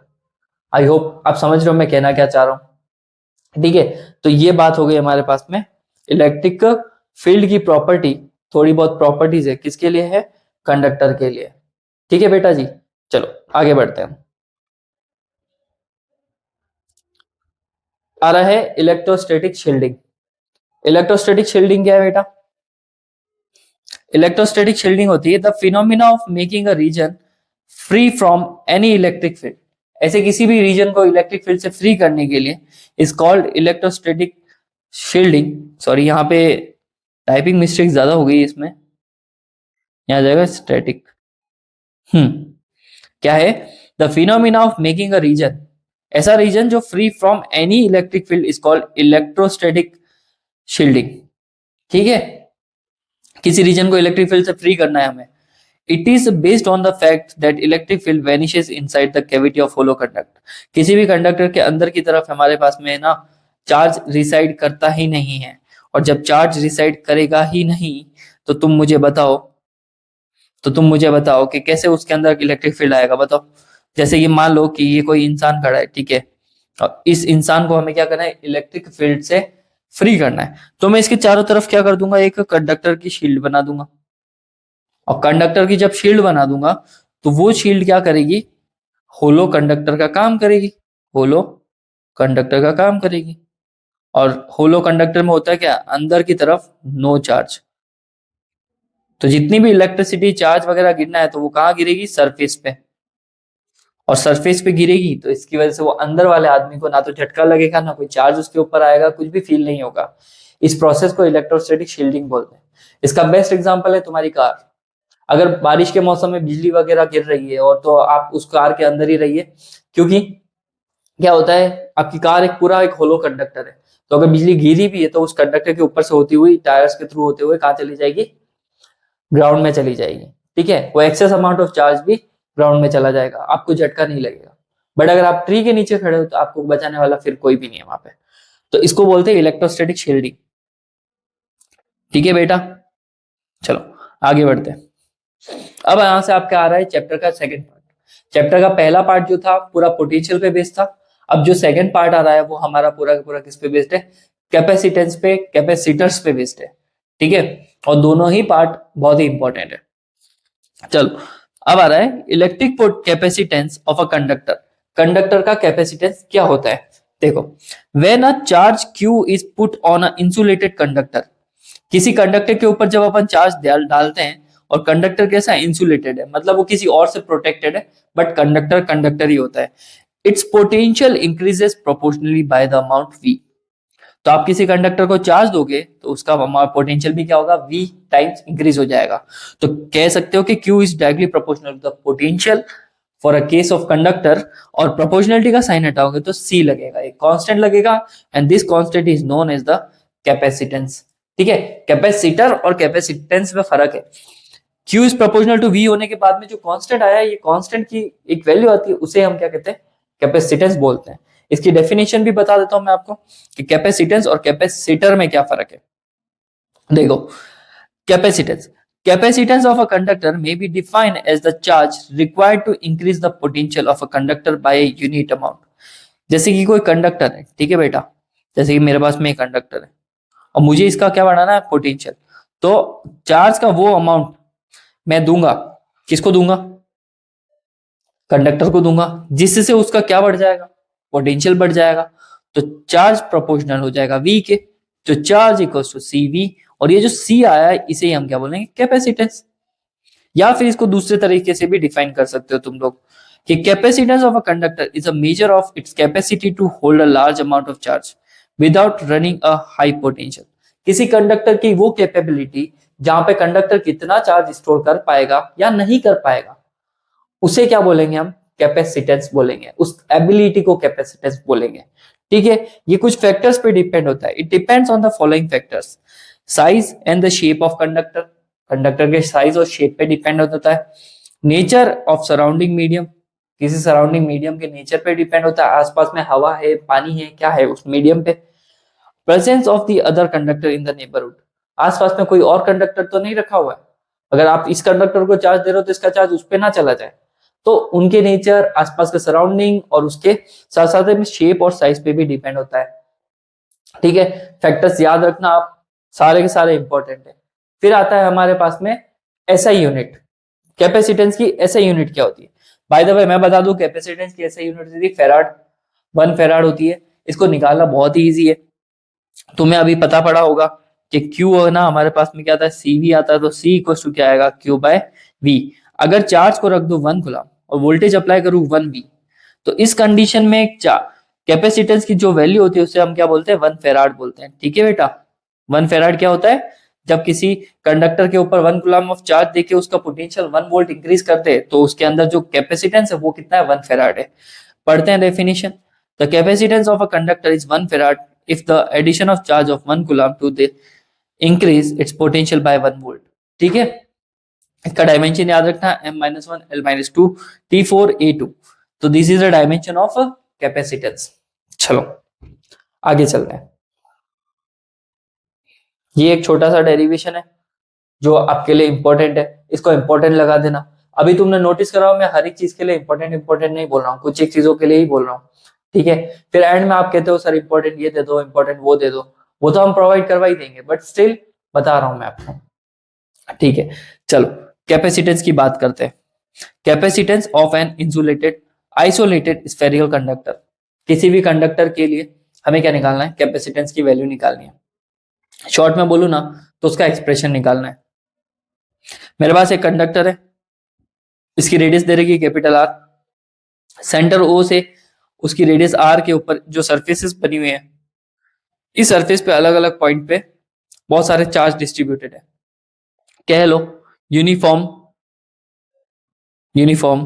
चार्ज डिस्ट्रीब्यूटेड है। ठीक है, यूनिफॉर्म चार्ज डिस्ट्रीब्यूटेड, सारे के सारे प्लस है, और इस स्फीयर का रेडियस कितना है, आर। पोटेंशियल का फॉर्मूला क्या होता है बेटा, V equals to 1/4πε0 Q by R। यहाँ पे चार्ज कितना है, Q, R क्या है, कैपिटल R, तो वो हमने वहां पे पुट कर दिया। कैपेसिटेंस का फॉर्मूला क्या है, Q बाय V। ये जो हमारे पास में Q आया उसमें है ना किसका डिवाइड मारना, V का, तो यहाँ पे डाला V की वैल्यू, Q से Q कैंसल आउट, 4πε0 घूम के है ना कहा जाएगा ऊपर की तरफ, तो C की वैल्यू क्या आ जाएगी, 4πε0 capital R। So this is the capacitance formula. अब कैपेसिटेंस का फॉर्मूला आ गया, C इज इक्वल टू 4πε0। तो यहाँ पे एक चीज पता पड़ रही है कि कैपेसिटेंस है ना रेडियस पे डिपेंड करता है। तो इसका मतलब जितना बड़ा रेडियस उतना बड़ा एरिया, जितना ज्यादा एरिया उतना ज्यादा कैपेसिटेंस। तो एक बात तो पता पड़ गई, कैपेसिटेंस शेप साइज पे डिपेंड तो कर रहा है। ठीक है, चलो आगे बात करते हैं। The capacitor of a spherical conductor is proportional to its radius. ठीक है बेटा, 1 फेराड वैल्यू के लिए क्या होगा, तो देखो मैं क्या कर सकता हूँ, यहाँ पे हमारे को अगर दे रखा है C equal to 4 pi epsilon naught R, तो क्या मैं R को लिख सकता हूँ ना? क्या मैं R को ऐसे लिख सकता हूँ 1/4 पाई एप्सिलॉन नॉट इंटू C? लिख सकते हैं, कोई दिक्कत नहीं। 1 फेराड मतलब C की वैल्यू डाल दो यहाँ पे, 4 की वैल्यू 4, पाई की वैल्यू 3.14, एप्सिलॉन नॉट की 8.85 इंटू 10⁻⁻12। ये वैल्यूज पुट करूंगा तो you will get the radius की एक वैल्यू, सर्टेन वैल्यू मिलेगी तुम्हें। वो है 9 इंटू 10⁻9 मीटर। इसको किलोमीटर में कन्वर्ट करूंगा तो ये हो जाएगा 9 इंटू 10⁻6 किलोमीटर। इसका मतलब ये अर्थ की रेडियस से कितना ज्यादा बड़ा, 1500 टाइम्स। तो 1 फेराडे के लिए हमें कुछ ज्यादा ही चार्ज स्टोर करना पड़ेगा, और इतना चार्ज या फिर कह सकते हो इतना कैपेसिटेंस पॉसिबल नहीं है। अब तुम बताओ ना, इतना बड़ा स्फीयर ला सकते हो तुम जो अर्थ की रेडियस से भी 1500 टाइम्स बड़ा है? ठीक है, तो कैपेसिटेंस की वैल्यू ज्यादा लार्ज नहीं होती है। वो 1 फेराड तो एक इतनी हाई क्वांटिटी है कि उसके लिए इतनी बड़ी रेडियस का स्फीयर चाहिए। बट इनकी वैल्यूज को माइक्रो और मिली में मेजर किया जाता है, क्योंकि ये वैल्यू ज्यादा बड़ी होती नहीं है। ठीक है, ये आ गया कैपेसिटेंस का पूरा ज्ञान हो गया आपको। अब हम कैपेसिटेंस के थ्रू डिवाइस की बात करेंगे, उसको हम बोलते हैं कैपेसिटर। ठीक है, तो ये रहा आपके पास में कैपेसिटर। ठीक है बेटा, अब कैपेसिटर क्या है, चलो शुरू करते हैं। सिंपल सी बात है बेटा, कैपेसिटेंस आ गया समझ में, तो कैपेसिटेंस तो आ ही जाए, कैपेसिटर तो आ ही जाएगा। Capacitor, a capacitor is an arrangement of a two conductors separated by an insulating medium that is used to store electrical charge and electrical energy। दो कंडक्टर्स को इंसुलेटिंग मीडियम से सेपरेट कर देंगे और उनके आमने सामने पैरेलल लगा देंगे, तो उस डिवाइस को क्या बोलते हैं, हम कैपेसिटर बोलते हैं। और ये जो डिवाइस है, ये चार्ज स्टोर करने का और एनर्जी स्टोर करने का काम करता है। तो शॉर्ट में अगर बात किया जाए तो capacitor is a device which store the energy और चार्ज। ठीक है, डायग्राम देख सकते हो, इसका फिक्स्ड कैपेसिटर का सिंबल ये होता है और वेरिएबल कैपेसिटर का सिंबल ये होता है, ध्यान रखना। और बाकी तो ये है, कुछ भी नहीं। देखो एक मेटल प्लेट होती है और इन मेटल प्लेट्स को एक दूसरे के आमने सामने लगा दो तो आपको क्या मिल जाएगा, कैपेसिटर मिल जाएगा। अब आप बच्चों, आपको पूछा क्या जाता है, प्रिंसिपल पूछा जाता है, कैपेसिटर का प्रिंसिपल क्या है। बहुत सिंपल सा प्रिंसिपल है। देखो होता क्या है, हमारे पास में क्या है, एक प्लेट दे रखी है। देखो मेरे पास में तीन कंडीशन है, फर्स्ट कंडीशन, सेकंड कंडीशन और थर्ड कंडीशन। ठीक है, अपन उनके अकॉर्डिंग पढ़ेंगे। Consider a insulated plate with a positive charge. एक प्लेट दे रखी है, इसके ऊपर क्या लगा रखा है, positive charge Q, having a potential. इसका पोटेंशियल कितना है, V। पहली वाली प्लेट के ऊपर चार्ज Q है, पोटेंशियल कितना है, V। When another insulating metal plate A is brought near and negative charge are induced on the side B near A। तो एक प्लेट को अगर मैं ला के रखूं B को, तो B की प्लेट के सारे नेगेटिव चार्ज किस साइड आ जाएंगे बेटा, इस तरफ आ जाएंगे। यहाँ पे, यहाँ नेगेटिव चार्ज आ जाएंगे बिकॉज ऑफ इंडक्शन, इधर क्या आ जाएंगे, पॉजिटिव चार्ज आ जाएंगे। फिर मैं बी प्लेट को क्या कर दूं, ग्राउंडिंग कर दूं। तो मैं बी प्लेट को जैसे ग्राउंडिंग करूंगा तो सारा पॉजिटिव चार्ज कहाँ चला जाएगा, ग्राउंड के थ्रू अर्थ में चला जाएगा। तो हमारे पास में ये जो डिवाइस बनेगा, और फिर मैं ग्राउंडिंग हटा दूं तो अब देखो ढंग से, इसके ऊपर आ गया प्लस और इसके ऊपर क्या आ गया, माइनस। तो ये जो डिवाइस बना है इसको क्या बोलते हैं हम, कैपेसिटर। ठीक है, मैंने आपको ये कैपेसिटर का प्रिंसिपल पूरा प्रॉपर्ली यहाँ पे लिखा हुआ है, मेरे नोट्स में से आप इसको देख सकते हैं। चलो अब हमारे पास में है capacitance of a parallel plate capacitor. Capacitance निकालना है हमें पैरेलल प्लेट कैपेसिटर के बारे में। ठीक है, पर first of all we had to find कि ये पैरेलल प्लेट कैपेसिटर होता क्या है। ठीक है, पैरेलल मतलब कि दोनों प्लेट्स पैरेलल होगी, और कैपेसिटर मतलब वो वाली प्लेट जो एक दूसरे के साथ में मिलकर क्या कर रही है, चार्ज को स्टोर कर रही है। ठीक है, तो पैरेलल प्लेट कैपेसिटर एक डिवाइस होता है जो पैरेलल रखी हुई प्लेट्स के थ्रू क्या करता है, चार्ज को स्टोर करता है। तो देखो डायग्राम में दिख रहा है सामने, हमारे पास में पैरेलल प्लेट कैपेसिटर है, प्लेट ए, और दूसरी हमारे पास में अब हो गई, हमारे पास में क्या हो गई, प्लेट बी हो गई। ठीक है, इसके आउटसाइड नो इलेक्ट्रिक फील्ड, इस तरफ भी नो इलेक्ट्रिक फील्ड, लेकिन इसकी सरफेस पे इनर साइड पे ना जो चार्ज है उसकी वजह से सरफेस चार्ज डेंसिटी कितनी, सिग्मा अपॉन एप्सिलॉन नॉट। इधर भी सरफेस चार्ज डेंसिटी कितनी, सिग्मा अपॉन एप्सिलॉन नॉट। ठीक है, मतलब कुल मिला के सरफेस चार्ज डेंसिटी है सिग्मा अपॉन एप्सिलॉन नॉट। अब ये आया कैसे सिग्मा अपॉन एप्सिलॉन नॉट, तुम्हें पता है ना, प्लेन शीट की वजह से electric field 2 sigma upon 2 epsilon not होता है। तो दो की वजह से कितना होगा, सिग्मा अपॉन 2 एप्सिलॉन नॉट, और दो प्लेट है तो दो से मल्टीप्लाई करेंगे, 2 से 2 कट गया तो इलेक्ट्रिक फील्ड कितना आएगा, सिग्मा अपॉन एप्सिलॉन नॉट। तो ये electric field surface charge density के फॉर्मेट में आ गया। ठीक है, चलो आगे बढ़ते हैं। लेट, देखो मान लो यहाँ पे terms a, area of each plate, हर एक प्लेट का एरिया ए दे दिया, डी इन दोनों प्लेट के बीच की डिस्टेंसेस दे दी, डायग्राम में मेंशन है, प्लस माइनस सिग्मा जो है यूनिफॉर्म सरफेस चार्ज डेंसिटी से, इसकी हो जाएगी ई इक्वल टू क्या, सिग्मा बाय एप्सिलॉन नॉट। तो इसकी क्या हो जाएगी, ई इक्वल टू माइनस का sigma upon epsilon not. Charge एक के ऊपर प्लस क्यू है, दूसरे के ऊपर माइनस क्यू है, तो उनका सरफेस चार्ज डेंसिटी क्या चला जाएगा, सिग्मा ए। क्योंकि sigma equal to charge upon area होता है, तो charge equal to sigma multiply by area. ठीक है, टोटल चार्ज इच प्लेट पे ये हो जाएगा। Potential between the plates, potential का फॉर्मूला क्या होता है, electric field multiply by distance between them. ठीक है, तो देखो ये कैसे आया डिस्टेंस वाला, तुम लोगों को ये अभी पढ़ाया था थोड़ी देर पहले ही, electric field equals to minus d V upon D r होता है। अगर मैं इनका मैग्नीट्यूड लूंगा तो electric field equals to potential upon distance. ठीक है, तो पोटेंशियल किसके बराबर आएगा, electric field multiply by distance. हमारे पास में इन दोनों प्लेट्स के बीच की डिस्टेंस कितनी दे रखी है, डी दे रखी है, तो मैं आर की जगह पे क्या यूज कर सकता हूँ, डी। तो देखो ना बेटा, वी इक्वल्स टू क्या हो गया, electric field multiply by distance, done.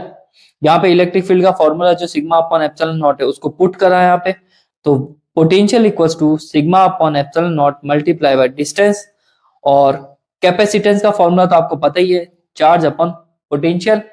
Charge का फॉर्मूला सिग्मा ए, पोटेंशियल का formula sigma D upon epsilon naught. जो ये आया है इसको कहाँ डाल देंगे हम, पोटेंशियल की जगह पे।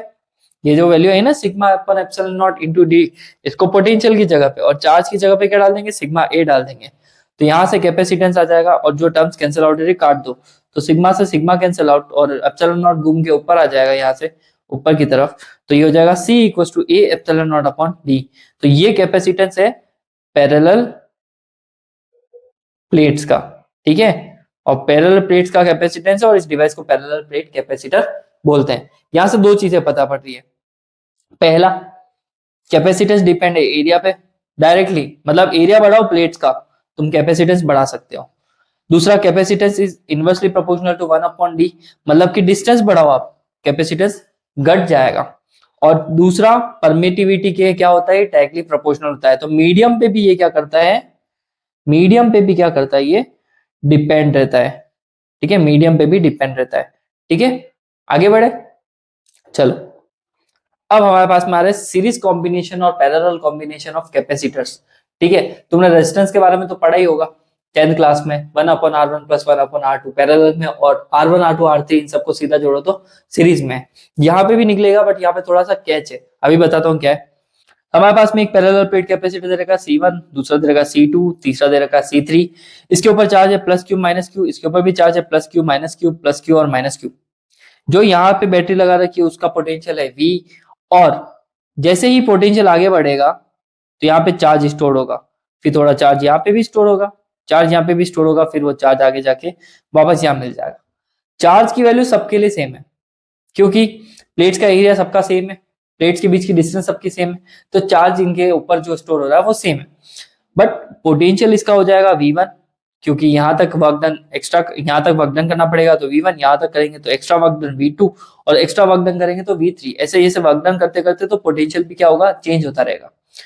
तो तीन बातें हैं, C1 C2 C3 कैपेसिटेंस अलग, V1 V2 V3 पोटेंशियल अलग, लेकिन जो चार्ज स्टोर है वो सबके ऊपर क्या है, सेम है। So the total potential difference across the various capacitors are, पहले वाले का पोटेंशियल हो जाएगा V1 equal to Q upon C1, V2 equal to Q upon C2, और V3 equal to Q upon C3। ये आ गए तीनों पोटेंशियल्स, इन तीनों पोटेंशियल्स को जोड़ देंगे, ये आ गया V equal to Q upon C1 plus Q upon C2 plus Q upon C3। इनमें कॉमन आ रहा है Q, बाहर निकाल दिया और डिनोमिनेटर में भेज दिया V बाय Q के।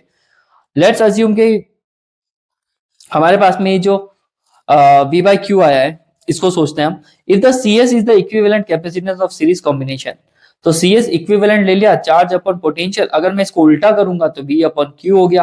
क्या मैं V अपॉन Q की जगह पे यहाँ पे 1 अपॉन CS लिख सकता हूँ, यस लिख सकते हैं हम।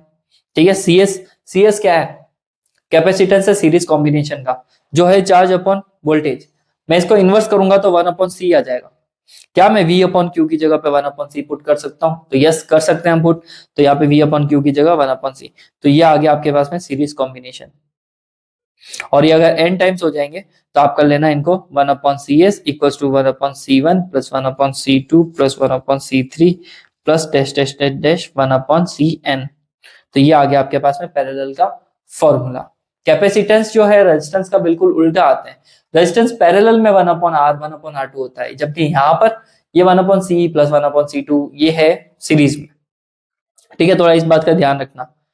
फिर हम बात करते हैं पैरेलल कॉम्बिनेशन की। अब ये पैरेलल कॉम्बिनेशन को भी देख लेते हैं बेटा। ठीक है, तो देखो पैरेलल कॉम्बिनेशन में हमारे पास में कैपेसिटेंस है C1 C2 C3। यहाँ पे बैटरी का पोटेंशियल दे रखा है V। इन तीनों ही कैपेसिटेंस के बीच में है ना, डिस्टेंस जो है वो सेम है, तो इनका पोटेंशियल क्या होगा, सेम होगा। लेकिन यहां से जाने के बाद में चार्जेस को तीन नए रास्ते मिल गए। चार्ज तीन भागों में डिस्ट्रीब्यूट हो गया, तो तीनों में अलग अलग चार्ज जाएगा, Q1 Q2 Q3। और इनका कैपेसिटेंस हो जाएगा C1 C2 C3 और पोटेंशियल हो जाएगा V। ठीक है बेटा, तो देखो चार्ज का फॉर्मूला क्या हो जाएगा, Q1 का देखो Q का फॉर्मूला क्या होता है, CV होता है। तो पहले वाले के चार्ज का फॉर्मूला हो जाएगा Q1 इक्वल टू C1V, दूसरे वाले के लिए हो जाएगा Q2 इक्वल टू C2V, तीसरे वाले के लिए हो जाएगा Q3 equal to C3V। Potential same है तो इनके आगे 1 2 3 नहीं लगाया हमने। ठीक है, अब सो टोटल चार्ज क्या हो जाएगा स्टोर कॉम्बिनेशन में, टोटल चार्ज का फॉर्मूला हो जाएगा Q equal to Q1 plus Q2 plus Q3। और इनकी वैल्यूज जो है ये तीनों, इनको कहां पे पुट कर देंगे हम, Q1 Q2 Q3 की जगह पे पुट कर देंगे। तो हमने ये वैल्यूज पुट कर दी C1V C2V C3V, सॉरी यहाँ पे गलत लिख दिया, यहाँ पे आएगा C3V। ठीक है, तो जैसे ही इनको पुट करा तो इन सब में क्या कॉमन आ गया, V कॉमन आ गया। इक्वेशन नंबर क्या 1 दे देंगे हम।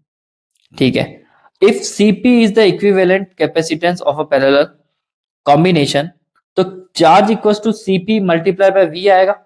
ये एक अपन निकाल रहे हैं टोटल के लिए, है ना। टोटल के लिए मान लो कि ये है, मान लिया, तो इसको क्या दे दिया इक्वेशन नंबर 2। 1 और 2 को कंपेयर करो बेटा। 1 और 2 को कंपेयर करने पे क्या मिल रहा है, Q equals to C1 C2 plus C3 multiply by V। यहाँ पे भी वही मिल रहा है, तो कंपेयर करने से पता पड़ रहा है मुझे कि Cp की जगह पे कौन है, ये तीनों का सम है। तो मैं Cp को सीधा भी लिख सकता हूँ, Cp equals to C1 plus C2 plus C3। तो ये जो कॉम्बिनेशन था, ये कॉम्बिनेशन था पैरेलल में। उल्टा आ रहा है कि नहीं आ रहा है, रेजिस्टेंस में आता है सीरीज में ये फॉर्मूला, लेकिन यहाँ आ रहा है कैपेसिटेंस में ये फॉर्मूला। ठीक है, तो ये है हमारे पास में कैपेसिटेंस की बातें।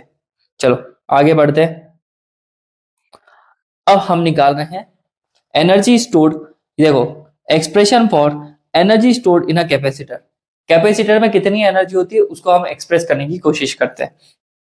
ठीक है बेटा जी, देखो यहाँ पे मेरे पास में कैपेसिटर है जिसकी एक प्लेट पे चार्ज है प्लस क्यू और दूसरी प्लेट पे चार्ज कितना है माइनस क्यू दे रखा है। और कैपेसिटर का कैपेसिटेंस कितना है C, और बैटरी का पोटेंशियल कितना ले लिया यहाँ पे V। ठीक है, तो पोटेंशियल का फॉर्मूला क्या होता है, पोटेंशियल का फॉर्मूला होता है V equals to Q by C। ठीक है, तो यहाँ पे हमारे पास में आ गया है V equals to Q by C। If the source sends a additional charge dq then the work done is given. मेरी बात सुनो, हमारे पास में चार्जेस है plus Q minus Q, capacitance C और पोटेंशियल हो गया V। पोटेंशियल का फॉर्मूला डाल दिया हमने V इक्वल्स टू क्या Q बाय C। डन यहाँ तक। आगे अगर हम इसको एक्स्ट्रा चार्ज एडिशनल देवे और चार्ज को थोड़ा और एक्स्ट्रा स्टोर करने की कोशिश करें तो हमें वर्क डन थोड़ा ज्यादा करना पड़ेगा। तो वर्क डन का फॉर्मूला क्या हो जाएगा, work done equal to potential multiply by charge, और चार्ज एक्स्ट्रा कितना दे रहा हूं मैं dq। ठीक है, so total work done in charging the capacitor Q equal to 0 से लेकर Q इक्वल टू Q तक। पहले चार्ज बिल्कुल भी नहीं था, अब हम चार्ज को क्या कर रहे हैं थोड़ा दे रहे हैं, तो चार्ज की लिमिट ले लेंगे हम 0 से Q तक, और स्मॉल अमाउंट ऑफ चार्ज धीरे धीरे देते जा रहे हैं जिससे उसकी चार्ज की वैल्यू 0 से Q तक हो गई। तो टोटल वर्क डन का फॉर्मूला हो जाएगा बेटा 0 से Q तक पोटेंशियल मल्टीप्लाई बाय चार्ज। ठीक है, कोई दिक्कत है यहां तक, कोई दिक्कत नहीं है। चलो मैं आपको बता देता हूं, इसको ब्लैंक पेज पे करके बताते हैं आपको। ठीक है, एक सेकेंड, हेड अ पेज। ठीक है, अब हमारे पास में क्या आ रहा था, कहां तक थे हम, हाँ जी हम थे वर्क डन। तो वर्क डन हमारे पास में आ रहा है work done equals to charge 0 से लेकर Q तक दे रहे हैं हम, और ये आ गया क्यू डी वी, ठीक है, sorry V D Q, small amount of charge, potential increase V करने के लिए, है ना, पोटेंशियल इंक्रीज करने के लिए वी। पोटेंशियल का फॉर्मूला क्या है बच्चों? पोटेंशियल का फॉर्मूला है चार्ज अपॉन कैपेसिटेंस, ठीक है। तो यहाँ पे आ जाएगा W इक्वल टू इंटीग्रेशन 0 से Q तक, और ये हो जाएगा Q बाई सी और मल्टीप्लाई बाय डी क्यू, ठीक है। यहाँ पे 1/c कॉमन आ जाएगा, 0 से Q तक चार्ज हो जाएगा, अंदर Q डी क्यू आ जाएगा, ठीक है। और ये 1/c इसका इंटीग्रेशन हो जाएगा Q स्क्वायर बाई 2, और ये हो जाएगा 0 से Q तक। इंटीग्रेशन आना चाहिए बेसिक सा, x dx ये है, तो इसका इंटीग्रेशन हो गया Q स्क्वायर बाई 2 0 से Q तक। तो अब upper limit minus lower limit कर लेते हैं, तो अपर लिमिट में आएगा Q स्क्वायर बाई 2 माइनस 0 का स्क्वायर बाय 2 W, तो W इक्वल टू क्या हो जाएगा Q स्क्वायर बाय 2C। तो ये जो वर्क डन है ये किस में स्टोर हो गया? एनर्जी में। तो एनर्जी का फॉर्मूला आ गया Q स्क्वायर बाय 2C, ये हमारे पास में कैपेसिटेंस का फॉर्मूला है, ठीक है। एनर्जी स्टोर का फॉर्मूला है कैपेसिटेंस का, ध्यान रखना। तो ये हमारे पास में आ गया Q स्क्वायर बाय 2C। फिर तो आप इसमें और खेल सकते हो, जैसे कि आप यहाँ पे क्या पुट कर सकते हो, Q की जगह पे वैल्यू पुट कर दो CV, तो ये हो जाएगा C square V square upon C। अब यहाँ पे C से वो C कट गया तो हाफ CV स्क्वायर भी आ जाएगा, तो दो फॉर्मूले आ जाएंगे, एक U इक्वल टू क्या है Q स्क्वायर बाय 2C, और एक U इक्वल टू क्या है, जैसे ही मैं है ना यहाँ पे Q की जगह पे CV डालूंगा तो C square V square upon 2, और यहाँ पे आ जाएगा C, एक C से C गया तो ये हो जाएगा 1/2 CV का स्क्वायर। ये भी एनर्जी का क्या है हमारे पास में फॉर्मूला है, ठीक है। अब आती है बात हमारी एनर्जी डेंसिटी की। चलो एनर्जी डेंसिटी की बात कर लेते हैं, एक सेकेंड। अब आ रही है एनर्जी डेंसिटी। एनर्जी और एनर्जी डेंसिटी में फर्क है। एनर्जी पर यूनिट वॉल्यूम को हम क्या बोलते हैं? एनर्जी डेंसिटी बोलते हैं, और जबकि एनर्जी हमारी नॉर्मल होती है। देखो कैपेसिटर का capacitor of parallel plate capacitor कितना है? C equal to epsilon naught A upon D, ये हो गया हमारे पास में capacitance. C equal to epsilon naught A by D। Electric field between the capacitor कितना है? सिग्मा अपॉन एप्सिलॉन नॉट आ जाएगा, यहां से सिग्मा की वैल्यू निकल जाएगी एप्सिलॉन नॉट E, ठीक है। समझ में आ रहा है हो क्या रहा है यहाँ पे? चार्ज का फॉर्मूला क्या होता है? सॉरी, सिग्मा का फॉर्मूला होता है चार्ज अपॉन एरिया, तो सिग्मा इक्वल टू क्या हो जाएगा? ये charge equal to sigma into a. जैसे ही मैं यहाँ पे है ना सिग्मा की ये जो वैल्यू है इसको कहाँ डालूंगा मैं? यहाँ पे। कहाँ डालेंगे हम इसको? ये जो वैल्यू है इसको सिग्मा की वैल्यू में डालेंगे तो चार्ज की वैल्यू हो जाएगी एप्सिलॉन नॉट E और A, ठीक है। एनर्जी का फॉर्मूला क्या निकाला बच्चों? एनर्जी का फॉर्मूला निकाला Q स्क्वायर अपॉन 2C। ये Q स्क्वायर अपॉन 2C जैसे ही करा हमने, तो यहाँ पे Q की वैल्यू और C की वैल्यू को हमने पुट कर दिया, तो ये कुछ ऐसा हो जाएगा ना, एप्सिलॉन नॉट का स्क्वायर, E का स्क्वायर, एरिया का square upon epsilon naught A और D। तो उससे होगा क्या? एक एप्सिलॉन नॉट से एक एप्सिलॉन नॉट कटेगा तो पीछे एक एप्सिलॉन नॉट तो फिर भी बच रहा है। एरिया से एरिया का स्क्वायर कटेगा तो एक एरिया फिर भी बच रहा है, ठीक है। और ये D जो है वो घूम के ऊपर आ जाएगा और 2 वैसा के वैसा ही रह जाएगा। बात समझ में आ रही है? तो यहां से हमारे पास में एनर्जी आ गई, और एरिया इंटू डिस्टेंस को क्या लिख सकते हैं हम? वॉल्यूम लिख सकते हैं। तो ये हमारे पास में क्या आ गया? 1/2 epsilon not E square V, ये एनर्जी आई है। बट अगर मैं इसमें डिवाइड बाय वॉल्यूम कर दूं, या फिर वॉल्यूम को इधर नीचे डिनोमिनेटर में भेज दें हम, तो एनर्जी अपॉन वॉल्यूम किसके बराबर आएगा? 1/2 एप्सिलॉन नॉट E स्क्वायर के बराबर। यही हमारे पास में क्या होती है? एनर्जी डेंसिटी होती है, ठीक है। तो एनर्जी डेंसिटी क्या है और एनर्जी में क्या फर्क है पता पड़ गया। एनर्जी है अपने पास में एनर्जी है हमारे पास में 1/2 epsilon not E square V, but अगर वॉल्यूम पर यूनिट वॉल्यूम पे जो एनर्जी उसे हम क्या बोलते हैं? एनर्जी डेंसिटी बोलते हैं। तो ये रिलेशन क्या है? इंपॉर्टेंट है आपके लिए, इंपॉर्टेंट है, ठीक है, ज्यादा इंपॉर्टेंट है। चलो आगे बढ़ते हैं। अब आ रही है बात हमारी डाइलेक्ट्रिक्स की। व्हाट आर द डाइलेक्ट्रिक्स, और डाइलेक्ट्रिक होते क्या है? A dielectric is a substance which does not allow the flow of a charge through it. Dielectric एक ऐसा substance होता है जो अपने अंदर से क्या फ्लो नहीं करने देता है? चार्ज को फ्लो नहीं करने देता है, but it permits them to exert a electrostatic force on the one another through it. But ये अपने ऊपर इलेक्ट्रिक फील्ड को एग्जिस्ट करने देते हैं, इलेक्ट्रिक फील्ड को अपने ऊपर से गुजरने देते हैं, लेकिन अपने अंदर चार्ज को जनरेट नहीं होने देते। यहाँ लिखा हुआ है does not allow to flow of charge, charge को फ्लो होने नहीं देंगे। लेकिन इलेक्ट्रोस्टैटिक फोर्स को एक दूसरे के ऊपर एक्सपीरियंस होने देंगे। तो डाइलेक्ट्रिक और इंसुलेटर में यही फर्क है। इंसुलेटर में तो ना तो चार्ज है ना इलेक्ट्रिक फील्ड है, लेकिन डाइलेक्ट्रिक्स में तो इलेक्ट्रिक फील्ड भी आ जाता है। ध्यान रखना इस बात का, ठीक है। देखो यहाँ पे क्या है हमारे पास में, यहाँ पे हमारे पास में कंडक्टर्स और डाइलेक्ट्रिक के तो दो डायग्राम बना रखे हैं, और इन दोनों में कुछ अभी हमको देखना है कि इलेक्ट्रिक फील्ड और इंड्यूस्ड इलेक्ट्रिक फील्ड होता क्या है। चलो, so the difference between the behaviour of conductor, conductor का behaviour and the dielectric in the presence of electric field, और इलेक्ट्रिक फील्ड में रखे हुए डाइलेक्ट्रिक में क्या फर्क होता है। देखो, एक कंडक्टर है, मैंने इलेक्ट्रिक फील्ड लगा रखा है, एक्सटर्नल इलेक्ट्रिक फील्ड क्या दोनों में ई नॉट, एक्सटर्नल इलेक्ट्रिक फील्ड दोनों में ई नॉट है, ठीक है। दोनों का इलेक्ट्रिक फील्ड का डायरेक्शन किस तरफ से है, ये लेफ्ट साइड है, और किधर जा रहे हैं वो राइट साइड, इसमें भी बाहर वाला लेफ्ट से राइट जा रहा है, ठीक है। होगा क्या, अब कंडक्टर के केस में सारे नेगेटिव इस तरफ इंड्यूस हो जाएंगे और सारे पॉजिटिव इस तरफ आ जाएंगे। तो अब एक नेगेटिव इधर, सॉरी सारे पॉजिटिव इस तरफ, सारे नेगेटिव इधर, तो अंदर भी तो इनका एक इलेक्ट्रिक फील्ड जनरेट होगा जो पॉजिटिव से नेगेटिव की तरफ लेफ्ट साइड जाएगा। बाहर वाला जा रहा है राइट साइड में और ये जा रहा है लेफ्ट साइड में, तो यहाँ पे भी एक इंड्यूस्ड इलेक्ट्रिक फील्ड क्रिएट होगा।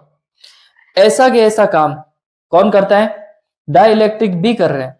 उनका एक्सटर्नल फील्ड लेफ्ट से राइट की तरफ बाहर की तरफ जा रहा है, लेकिन अंदर एक इंड्यूस्ड इलेक्ट्रिक फील्ड है जो राइट से किस तरफ जा रहा है, लेफ्ट की तरफ जा रहा है। लेकिन एक फर्क है, इंड्यूस्ड इलेक्ट्रिक फील्ड जो होता है कंडक्टर के अंदर, कंडक्टर के अंदर वो लेस होता है इंड्यूस्ड इलेक्ट्रिक फील्ड कंडक्टर के सॉरी क्या कहते हैं डाइलेक्ट्रिक के कंपैरेटिवली, ठीक है। ये फर्क है इन दोनों में।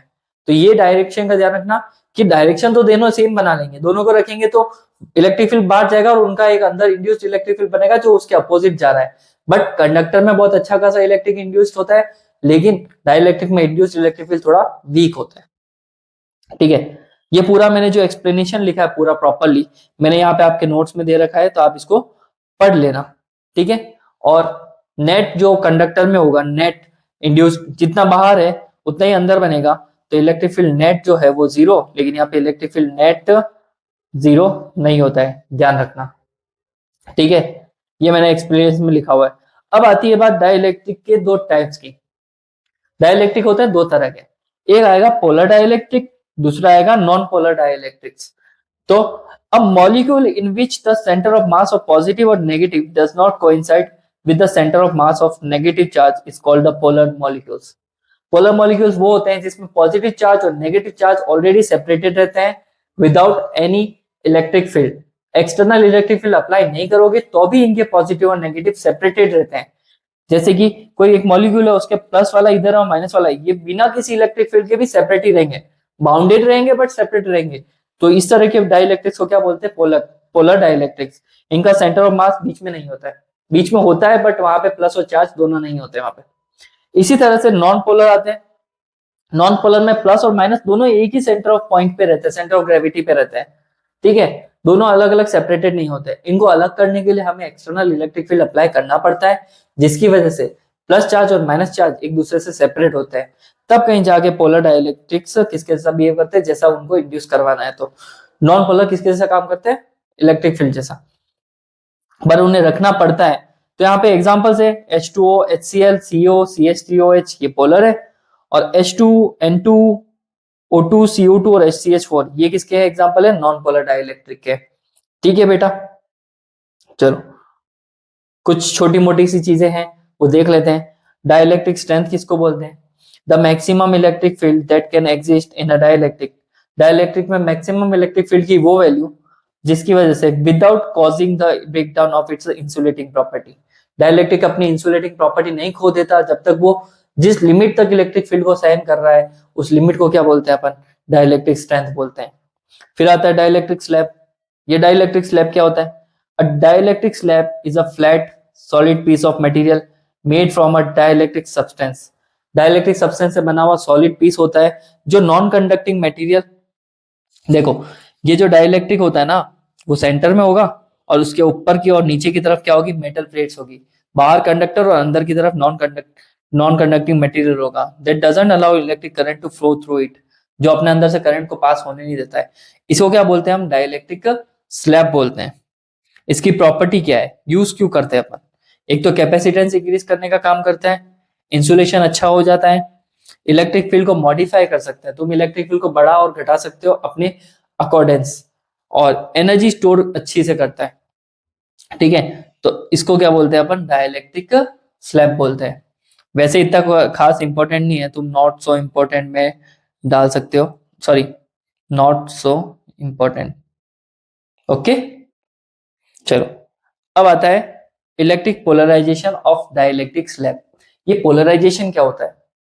मैंने तुम्हें क्या बताया था, पोलर मॉलिक्यूल्स में ऑलरेडी प्लस और माइनस अलग अलग होते हैं, लेकिन नॉन पोलर के केस में क्या होता है, प्लस और माइनस दोनों साथ में ही होते हैं। तो जब भी मैं नॉन पोलर को पोलर में कन्वर्ट करना चाहता हूँ, जहां पर मुझे प्लस चार्जेस को सेपरेट करना है माइनस चार्जेस से, तो मैं उसको एक हाईली स्ट्रॉन्ग इलेक्ट्रिक फील्ड में रखूंगा। तो इलेक्ट्रिक फील्ड में जैसे कि ये डायग्राम देखो, ये अरेंज्ड नहीं है, ठीक है, तो इनको अरेंज करना है या जमाना है, सारे के सारे ये अरेंज नहीं है, ठीक है, क्या कर रहा हूं, अरेंज्ड नहीं है, लेकिन ये वाले क्या है, अरेंज्ड हो गए। क्यों अरेंज हुए बेटा? ये ऑटोमेटिक क्यों अरेंज हुए? क्योंकि इनको इलेक्ट्रिक फील्ड में डाला। इलेक्ट्रिक फील्ड में डालते ही सारे पॉजिटिव किस तरफ, नेगेटिव की तरफ अट्रैक्ट, और सारे नेगेटिव पॉजिटिव की तरफ अट्रैक्ट। आपको इनको अरेंज करने के लिए इलेक्ट्रिक फील्ड में डालना पड़ेगा, जिसके थ्रू इनके सारे पॉजिटिव नेगेटिव वालों की तरफ अट्रैक्ट हो जाएंगे, नेगेटिव वाले पॉजिटिव की तरफ अट्रैक्ट हो जाएंगे। ये जो फिनोमिना है इसको क्या बोलते हैं अपन? पोलराइजेशन बोलते हैं। इनको ढंग से अरेंज करना, ये डायग्राम में दिख रहा है पोलराइजेशन कैसा, सारे प्लस एक तरफ आ गए और सारे माइनस एक तरफ आ गए, ये पोलराइजेशन है, ठीक है। और इसको डिनोट करते हैं P से, यहाँ पे लिखा हुआ भी, when we place a dielectric slab in a dielectric field, electric field, then the molecules gain the dipole moment। सारे मॉलिक्यूल डाइपोल मोमेंट बना लेंगे खुद का, जो डाइपोल मोमेंट अरेंज हो जाएंगे एक्सटर्नल इलेक्ट्रिक फील्ड के अकॉर्डिंग। इसे पोलराइजेशन बोलते हैं बेटा, ठीक है।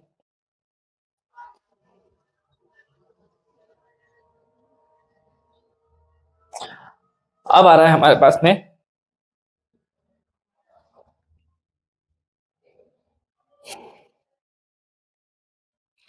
अब आ रहा है हमारे पास में कैपेसिटेंस ऑफ अ सो अब आ रहा है हमारे पास में capacitance of a parallel plate capacitor with dielectric slab. Dielectric slab के लिए कैपेसिटेंस, तो देखो क्या है हमारे पास में, निकालना है हमें। एक पैरेलल प्लेट दे रखा है, जिसके ऊपर एक तरफ प्लस चार्ज प्लस क्यू रखा है, दूसरी तरफ माइनस चार्ज माइनस क्यू रखा है। इसकी surface charge density plus q, इसकी surface charge density minus q. बीच में हमने एक डाइलेक्ट्रिक स्लैब येलो कलर का जो आपको दिख रहा है वो रखा है। इसमें इसकी थिकनेस दे रखी है डाइलेक्ट्रिक स्लैब की टी, दोनों प्लेट्स के बीच की डिस्टेंस दे रखी है स्मॉल टी, और पोटेंशियल जो अप्लाइड कर रखा है उसको क्या दे रखा है हमने, वी दे रखा। यहाँ पे गैप दिख रहा है और इस तरफ भी हमारे पास में गैप दे रखा है, मतलब कुछ ना कुछ एयर वैक्यूम या कुछ मीडियम है। डाइलेक्ट्रिक मीडियम जो है उस पे इलेक्ट्रिक फील्ड बाहर से लगाऊंगा तो इंड्यूस इलेक्ट्रिक फील्ड उसके अपोजिट डायरेक्शन में क्रिएट होगा, ठीक है। तो ये तो बात हो गई। तो सरफेस चार्ज डेंसिटी का फॉर्मूला क्या होगा, sigma equal to Q by A. Electric field intensity in dielectric medium क्या होगा हमारे पास में, electric field induced electric field जो होगा सिग्मा अपॉन एप्सिलॉन नॉट के हो जाएगा। अब बच्चे बोलेंगे सर ये आया कहां से, देखो इलेक्ट्रिक फील्ड का फॉर्मूला जो होता है वो होता है सिग्मा बाय एप्सिलॉन नॉट। अगर ये मीडियम में हो तो मैं यहाँ पे ये डाल दूंगा। फिर तुम्हें डाइलेक्ट्रिक कांस्टेंट की वैल्यू तो पता ही होगी, E upon E naught equal to K. तो E किसके बराबर होगा, के एप्सिलॉन नॉट के। इस वैल्यू को कहाँ डालेंगे हम, यहाँ पे डालेंगे। तो इलेक्ट्रिक फील्ड मीडियम के लिए क्या बन जाएगा, सिग्मा अपॉन एप्सिलॉन नॉट के।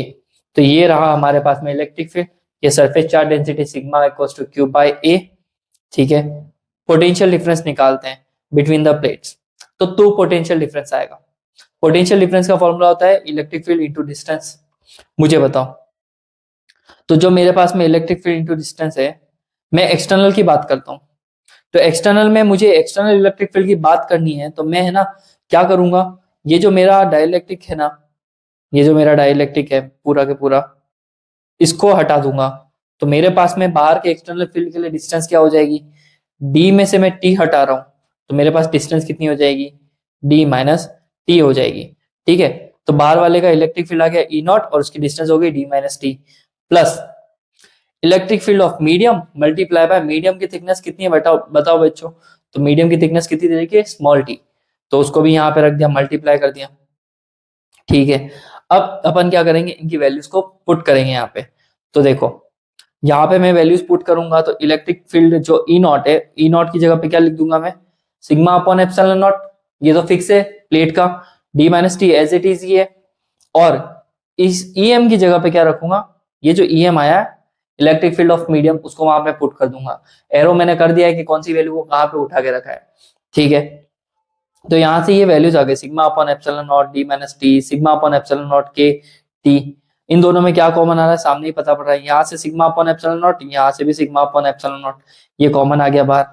ब्रैकेट में क्या बचेगा बच्चों, डी माइनस टी, और यहाँ पे क्या बचेगा, टी अपॉन के बचेगा, वो ये रहा। ठीक है, अब ये तो बात आ गई पोटेंशियल की। और भी चीजें रख सकते हैं अपन। सिग्मा का फॉर्मूला क्या होता है, क्यू बाई ए, तो यहाँ पे सिग्मा के फॉर्मूला रख दिया क्यू बाई ए, और ये epsilon not D minus T plus T upon के, कोई दिक्कत नहीं। ये आ गया हमारा पोटेंशियल, ये पोटेंशियल आ गया। कैपेसिटेंस का फॉर्मूला क्या होता है बच्चों, कैपेसिटेंस का फॉर्मूला था charge upon potential. Charge as it is ही रखा है हमारे पास में, इनके ऊपर जो भी चार्ज दे रखा है हमने, और नीचे की तरफ हमने क्या रख रखा है यहाँ पे, क्यू अपॉन ए एप्सिलॉन नॉट, जो पोटेंशियल की जो भी वैल्यू है डी माइनस टी, वो क्यू से क्यू कैंसिल आउट हो गया, और ए एप्सिलॉन नॉट घूम के कहा जाएगा, ऊपर आ जाएगा न्यूमरेटर में।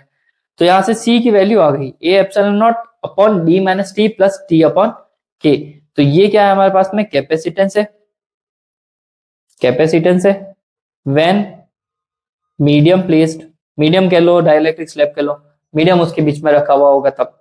ठीक है, तो इनके कुछ केसेस है, अगर if there is only air between the plates, तो थिकनेस बिल्कुल ही नहीं है, कुछ नहीं है, तो जैसे ही तुम थिकनेस को यहाँ पे डालो, टी को जीरो डालो, टी को जीरो डालो, तो you will get the C naught, वो होता है A epsilon naught upon D.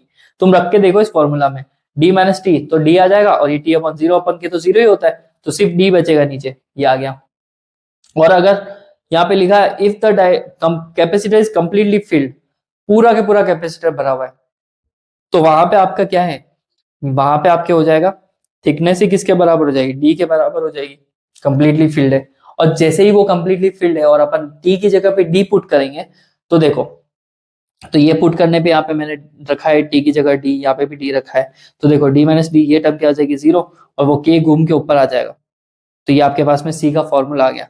तो आप कह सकते हो ना कि जब भी मीडियम पूरा कंप्लीटली फिल्ड है, तो कैपेसिटेंस जो है वो के टाइम्स ऑफ, इसको क्या लिख सकते हैं अपन, एयर में, तो मीडियम वाला जो है के टाइम्स ऑफ किसके बराबर होता है, वैक्यूम वाले कैपेसिटेंस के बराबर होता है। तो ये हो गया आपका चैप्टर कंप्लीट, एक भी टॉपिक मिस नहीं करा है, सारी वैल्यूज डिटेल में बताई है। और इसमें हमारे वन शॉट में मैं आप कल लेके आऊंगा आपके लिए करंट इलेक्ट्रिसिटी, और ऐसे करते करते हम 60 दिन के अंदर सीबीएसई का पूरा कंप्लीट कोर्स करने वाले हैं। जल्दी में सैंपल पेपर्स भी लेके आऊंगा। 14 दिन के अंदर आपका कोर्स खत्म हो रहा है, क्योंकि 14 चैप्टर है हमारे पास में, एक दिन का एक चैप्टर। 14 डेज में कोर्स खत्म होने के बाद में हमारे पास में कुछ भी नहीं बचेगा, हम सिर्फ सैंपल पेपर्स पीवाईक्यूज लगाएंगे, मोस्ट इंपॉर्टेंट क्वेश्चंस देखेंगे, इंपॉर्टेंट शॉर्ट रिवीजन नोट्स करेंगे, फॉर्मूला शीट्स देखेंगे, कंप्लीट कोर्स रहेगा ये। ठीक है, तो हो सके तो आपको वीडियो पसंद आई है तो आप आपके दोस्तों को भेजिए जिनको इसकी बहुत ही ज्यादा जरूरत है, सो दैट उनका सीबीएसई में वो 95 प्लस स्कोर कर सके। ठीक है, आई होप आपको ये वीडियो पसंद आई होगी, और वीडियो पसंद आई तो एक लाइक तो जरूर बनता है, इतनी मेहनत से आपके लिए वीडियो बना रहे हैं, और शेयर कीजिए अपने दोस्तों के साथ में। मिलते हैं नई वीडियो में, तब तक